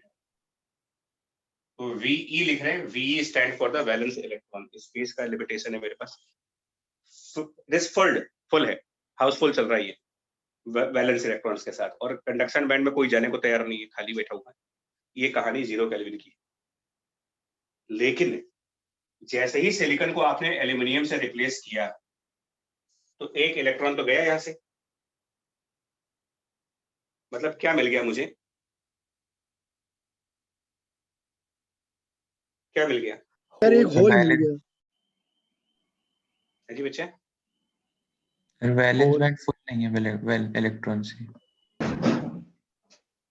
तो एक होल नहीं हो गया, यहाँ पर वैकेंसी नहीं आ गई। ये सर एक होल मिल गया सर।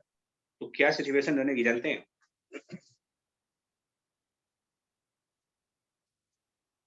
आपको दिखा यार बच्चा, एक मिस्टेक मेरे को लग रहा भी हो गई है। जो हमने पीछे डोनर लेवल दिखाया था वो कहाँ दिखाया था? वो थोड़ी सी गलती हो गई उसमें।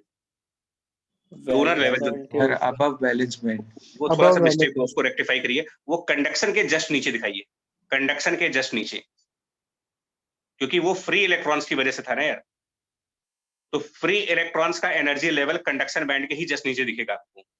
जो डोनर लेवल मैंने वैलेंस बैंड के हल्का सा ऊपर दिखाया था, वो एक्चुअल में कंडक्शन बैंड के जस्ट नीचे होगा। ये थोड़ा रेक्टिफाई कर लो, वो मिस्टेक हुई है उधर।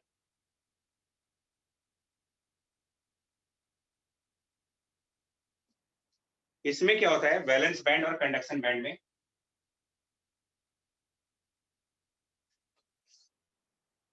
कंडक्शन बैंड, ये सब 0 केल्विन की बात कर रहा हूँ, 0 केल्विन पर कंडक्शन बैंड एम्प्टी, खाली है, कुछ नहीं है।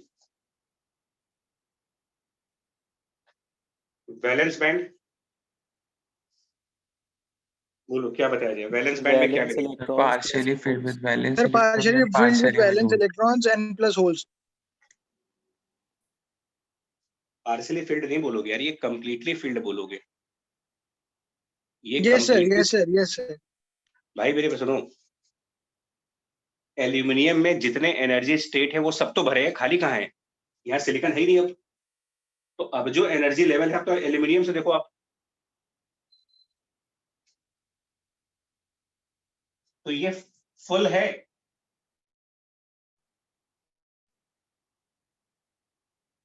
लेकिन जो हम होल्स कह रहे हैं वो हम इसके थोड़ा सा ऊपर दिखाएंगे, थोड़ा सा ऊपर।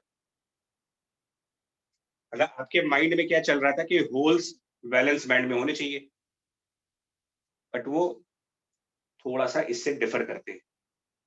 देखो अभी मैंने क्यों रेक्टिफाई कराया, फ्री इलेक्ट्रॉन सुनते ही हमारे मन में पिक्चर आती है कि यार वो कंडक्शन बैंड में होना चाहिए, लेकिन वो कंडक्शन के नजदीक पहुंच जाता है, कंडक्शन में नहीं आता।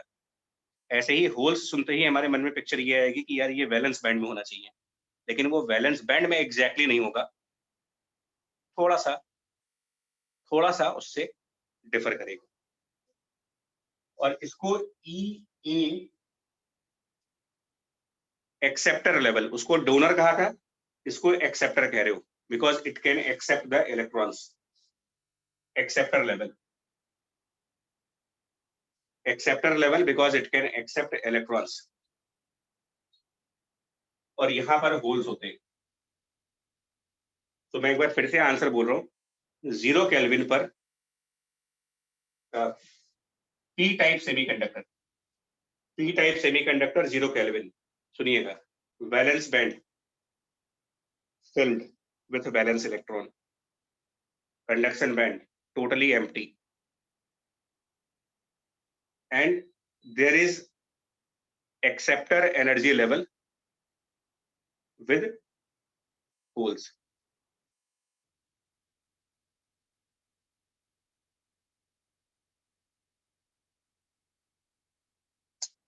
और 300 केल्विन पर, मतलब कि 0 केल्विन के ऊपर जाएगा, 300 केल्विन above 0 केल्विन।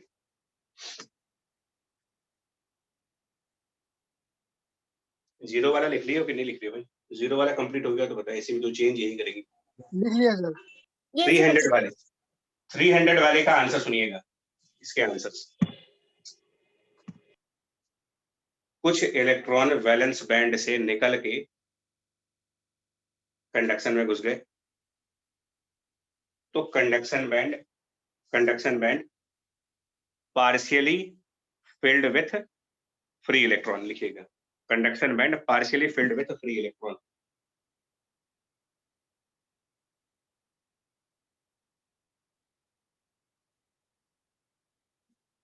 और वो इलेक्ट्रॉन निकल के जा रहे हैं वैलेंस बैंड से, बॉन्ड टूटने की वजह से।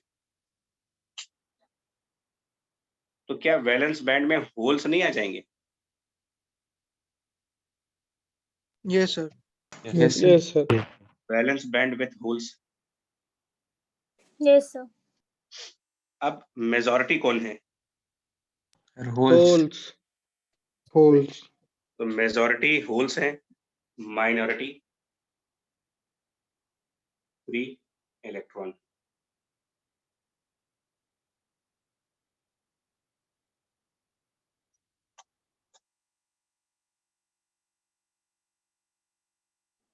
सर दोनों इक्वल नहीं होंगे? नहीं, कुछ होल्स तो पहले से भी थे एल्यूमिनियम की वजह से। बट सर इलेक्ट्रॉन भी तो था। कौन सा? तो वो वैलेंस इलेक्ट्रॉन था ना यार। हम ये जो बात कर रहे हैं ये फ्री इलेक्ट्रॉन्स की बात हो रही है। अच्छा। ये जो हम बोलते हैं ना कि मेजर कैरियर, कैरियर का मतलब जो चार्ज कैरी, जो करंट कैरी कर सकें, तो वो फ्री इलेक्ट्रॉन्स के बारे में बात की जाती है। Okay sir, okay. Charge carrier बोलने का मतलब है कि which can carry the current, जो कुछ कैरी करे एक जगह से दूसरी जगह तक।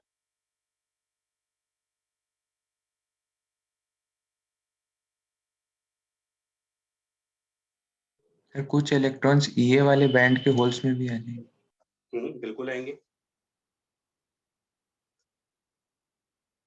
मैं तभी तो बोल रहा हूँ यार कि इसका रियल में अगर आप वाकई में एक्सप्लेनेशन देखोगे ना तो इतनी खतरनाक इलेक्ट्रॉनिक्स लगती है इसमें कि बहुत डीप अंडरस्टैंडिंग तो नहीं बनती है। लेकिन हम पूरी कोशिश ये कर रहे हैं कि सिर्फ हम, मेरा फोकस सिर्फ एक है, मैं पहले बोल चुका लेक्चर के बिगिनिंग में, मैं इसमें परफेक्ट नहीं बनाना चाह रहा, बट मैं ये कहना चाह रहा हूँ कि अगर इससे रिलेटेड क्वेश्चन है गलत ना हो बस। मैं सिर्फ ये, मेरा पर्पज ही यही है, सिर्फ एक पर्पज है, परफेक्शन, मतलब 100% स्कोर लाना है। तो इस चैप्टर पे भी हमें आंसर देने पड़ेंगे। तो ये सब हो गया आपका पी टाइप और एन टाइप, इंट्रिंसिक, एक्सट्रिंसिक, और ये सब चीजें हो गई।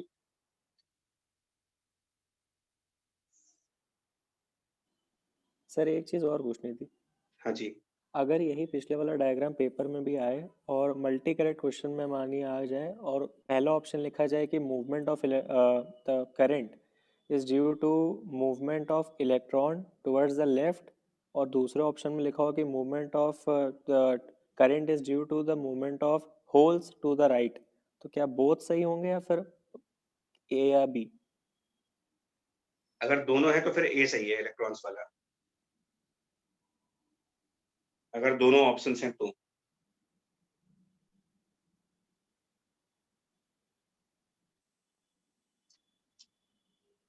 क्योंकि दोनों सेम ही चीज अलग अलग लैंग्वेज में बोल रहे हैं ना आप, यस सर। तो ज्यादा एक्यूरेट तो इलेक्ट्रॉन्स ही हैं। Okay sir. ठीक। और दो तीन छोटे फॉर्मूले हैं इसमें। एक टर्म आता है, ये करंट इलेक्ट्रिसिटी में भी था, which is called mobility, which means how easily a particle can drift in the electric field. How easily a particle can drift in electric field. ये मोबिलिटी है, मोबाइल होने की एबिलिटी, चलने की एबिलिटी। और ऐसा कहा जाता है कि जो ड्रिफ्ट स्पीड होती है, they are always proportional to the electric field. Drift speed हमेशा, क्योंकि इलेक्ट्रिक फील्ड फोर्स बताएगी, तो इलेक्ट्रिक फील्ड फोर्स है तो उससे एक्सेलरेशन आएगा, और एक्सेलरेशन के प्रोपोर्शन में वेलोसिटी आती है। तो इनका प्रोपोर्शनलिटी कांस्टेंट जो है ना, उसको मोबिलिटी कहा गया है, mu. Mobility is the proportionality constant between the drift speed and the electric field. ये एक इक्वेशन हो गई हमारी। ये बहुत छोटे क्वेश्चन आते हैं, मतलब क्वेश्चन बोलेंगे भी तो आपको लगेगा कि ये सब क्या है। ये वीडी देंगे, ई देंगे और म्यू पूछेंगे, मतलब फॉर्मूला पता है तो आंसर है। और एक हमने करंट इलेक्ट्रिसिटी में ओम्स लॉ पढ़ा हुआ है, which says that current density J is sigma multiplied by the electric field. Current electricity में ओम्स लॉ का form, J means current density, ampere per metre square.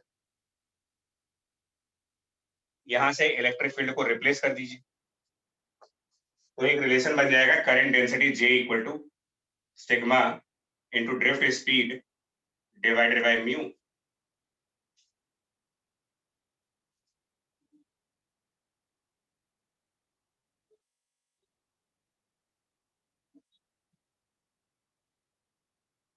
बोलो जी, ठीक है? Yes, sir. यस ठीक है, तो एक ये फॉर्मूले पर भी है, क्वेश्चंस पूछते हैं इसके ऊपर भी है।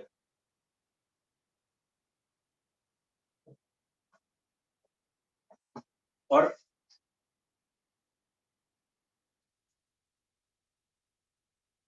पता नहीं कितना याद है कितना नहीं याद है ना, एक और फॉर्मूला होता है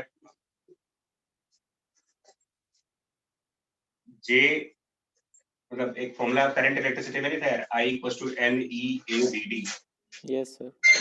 तो I बाई Yes. ए को है तो J, I बाई ए ही तो J है ना हमारे लिए।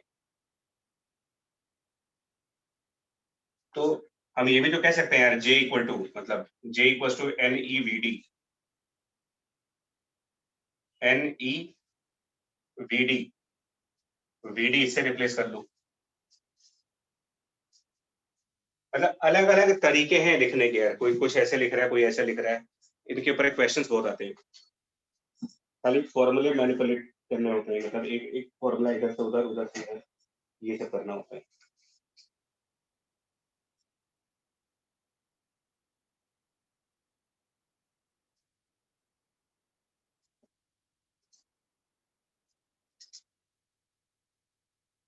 कर लेंगे इसके आगे से पूरा। Yes, sir. ठीक है, यही सब फॉर्मूले हैं, मतलब थोड़े बहुत मैनिपुलेट करने वाले फॉर्मूले हैं। मैं इसके ऊपर क्वेश्चन कराऊंगा नेक्स्ट क्लास में, इनके ऊपर क्वेश्चंस भी करेंगे। और एक और आपको बता दें लास्ट फॉर्मूला, ताकि आज की थ्योरी कंप्लीट हो जाए। हम लोगों ने क्या बोला, इंट्रिंसिक सेमीकंडक्टर और एक्सट्रिंसिक सेमीकंडक्टर में, इंट्रिंसिक वाले में हमने ये कहा था कि अगर हम 300 केल्विन पर हैं तो जितने इलेक्ट्रॉन्स हैं उतने ही होल्स हैं, और इसको मैंने Ni कहा था।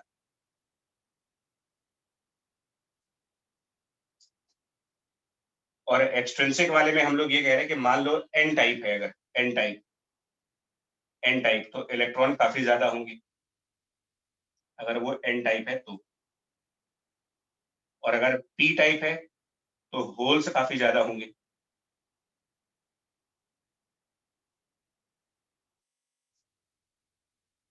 इसमें भी एक अजीब सा लॉ है, विदाउट प्रूविंग एक अजीब सा लॉ है इसमें।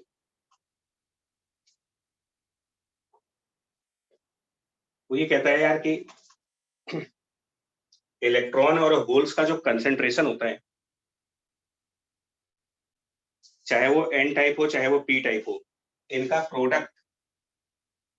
प्रोडक्ट हमेशा Ni स्क्वायर होगा। डाइजेस्ट नहीं होगा आपको भी,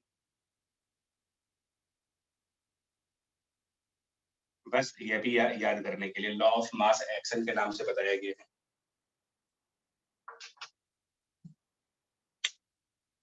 लॉ ऑफ मास एक्शन, इसके नाम से इसको बताया जा रहा है।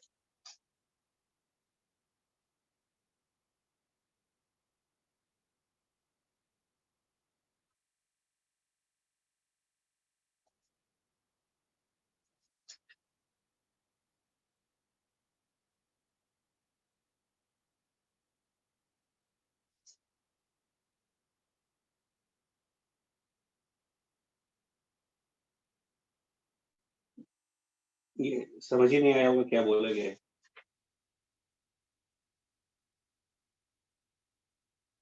आया कुछ नहीं?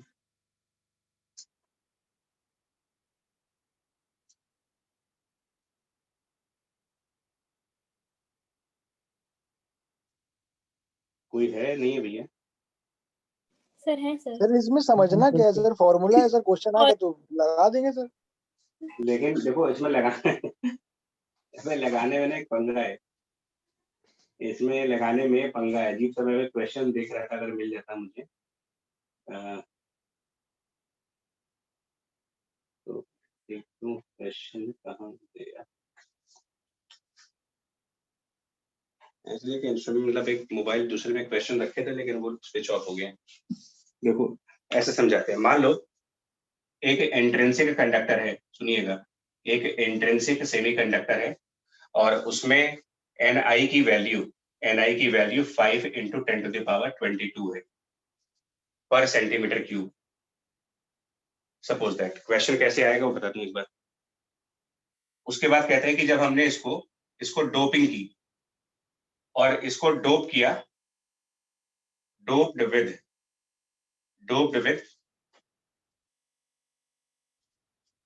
let's say doped with 5 into 10 to the power 6, 5 into 10 to the power 6 phosphorus atoms. जब इसको डोप किया मतलब हमने 5 into 10 to the power 6 phosphorus atom के साथ इसको डोप किया.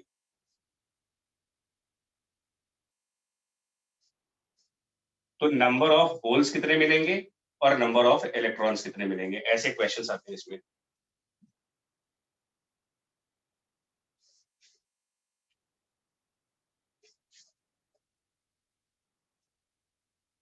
तो इसका मतलब जानते हो क्या होता है? डोपिंग से पहले, बिफोर डोपिंग और आफ्टर डोपिंग होल्स और इलेक्ट्रॉन के नंबर देखो आप जरा क्या होंगे. बिफोर डोपिंग और आफ्टर डोपिंग Ne कितना था और NH कितना था. तो डोपिंग से पहले दोनों बराबर होते हैं, ये दोनों बराबर होते हैं और उसी को Ni कहा जाता है. तो ये दोनों की values 5 into 10 to the power 22 और 5 into 10 to the power 22 दोनों की वैल्यूज, इसी को Ni बोलते हैं. डोपिंग के बाद किसका नंबर बढ़ेगा इसमें से? इलेक्ट्रॉन्स. कितना? Any. कितने इलेक्ट्रॉन ज्यादा हो जाएंगे, कितने और ज्यादा हो जाएंगे? 5 into 10 to power 6. 5 into 10 power 6. 5 into 10 to the power 6 और बढ़ गए. जितने इलेक्ट्रॉन थे उसमें 5 into 10 to the power 6 electrons और बढ़ गए. मान लीजिए 6 थोड़ा सा वैसा हो जाएगा एनीवे, क्योंकि वो 22 है तो इसको हम बढ़ा ले जरा, इसको भी हम 5 की जगह कुछ और नंबर ले लें और अगर 22 कर लें ज्यादा थोड़ा सा.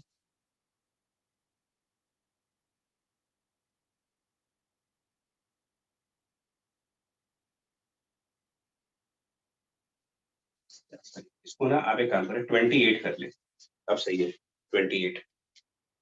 अब क्वेश्चन थोड़ा सा मीनिंग रखते हैं. इतने हमने डोपिंग किए तो इतने इलेक्ट्रॉन और मिल गए और पहले से कितने इलेक्ट्रॉन थे हमारे पास? 5 into 10 5 to into the 10 to power power 22. 22.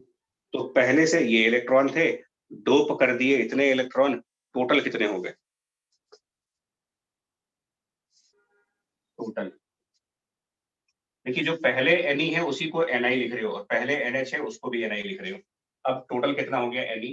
तो 5 into 10 to the power 22 plus 4 into 10 to the power 28. ये अप्रोक्सीमेटली कितना लिख सकते हैं यार? 28 और 22 में 28 वाला. हाँ यही इसका एक्चुअली अप्रोक्सीमेशन यही लगाना था कि डोपिंग के बाद इलेक्ट्रॉन का नंबर मेजॉरिटी में डोपिंग वाला ही लिया जाएगा. जितना डोप कर रहे हैं उसी को इलेक्ट्रॉन मान लेंगे, पहले वाले नेगलेक्ट हो जाते हैं. और अब NH ये नहीं होगा, NH will not be 5 into 10 to the power 22, ये नहीं होगा. तो अब NH कितना होगा? इसके लिए ये लॉ है Na into NH बराबर Ni स्क्वायर. तो Ni ये है, मतलब 5 into 10 to the power 22 का स्क्वायर इक्वल टू बाद में इलेक्ट्रॉन हो गए 4 into 10 to the power 28 और इंटू NH. अब इससे आप NH की वैल्यू निकाल लें. ये इस लॉ का मतलब होता है. इसके क्वेश्चन भी ऐसे ही आएंगे. डोपिंग करने के बाद जिसकी डोपिंग की है वही इलेक्ट्रॉन मान लेना, जितने एटम डोप किए उतने इलेक्ट्रॉन मान लीजिएगा और होल्स निकालने के लिए इनका प्रोडक्ट पहले वाले के स्क्वायर के बराबर कर दो आप. मतलब NH 1.25 into 44 10 to the power 16 ऐसा कुछ आ जाएगा सर.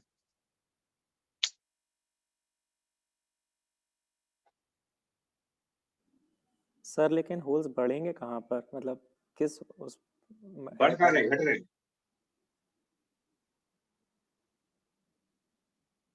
16 पहले 22 थे तो घट गए. ऐसा क्यों हुआ? तो इसका एक फिनोमेना कहा जाता है, जब इतने ज्यादा इलेक्ट्रॉन्स हो जाएंगे डोपिंग से इलेक्ट्रॉन की बिल्कुल बाढ़ आ गई, फ्लडेड हो गया, इलेक्ट्रॉन से मटेरियल फ्लडेड हो गया और वहां पर होल्स हैं जो इंतजार कर रहे थे इलेक्ट्रॉन्स का।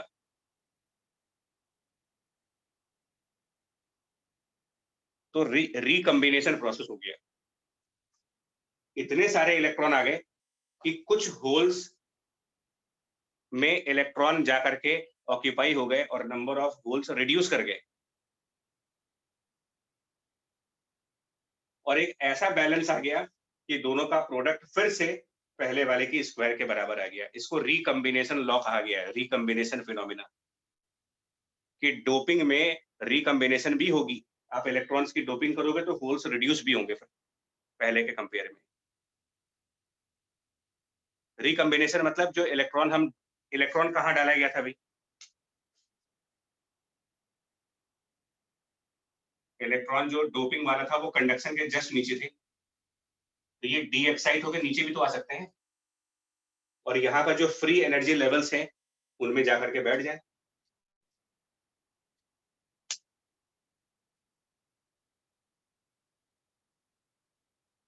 कुछ आइडिया लग रहा है डी एक्साइटेशन की वजह से होगा ये? Yes sir. Yes sir. ये law of mass sir action लेकिन है जो डोपिंग की छुपा के होती थी सर, यहाँ पे तो ज्यादा ही एटम हो गए एनआई के। क्या चीज? सर डोपिंग जो होती थी सर, आप कह रहे थे कि एनआई नंबर ऑफ एटम थोड़ी है यार। एनआई जो है वो तो नंबर ऑफ इलेक्ट्रॉन्स है, नंबर ऑफ एटम थोड़ी है। एक एटम के अंदर पता नहीं कितने इलेक्ट्रॉन है। Okay sir. ये number of electron and holes per unit volume है, per unit volume, number of atoms नहीं है ये।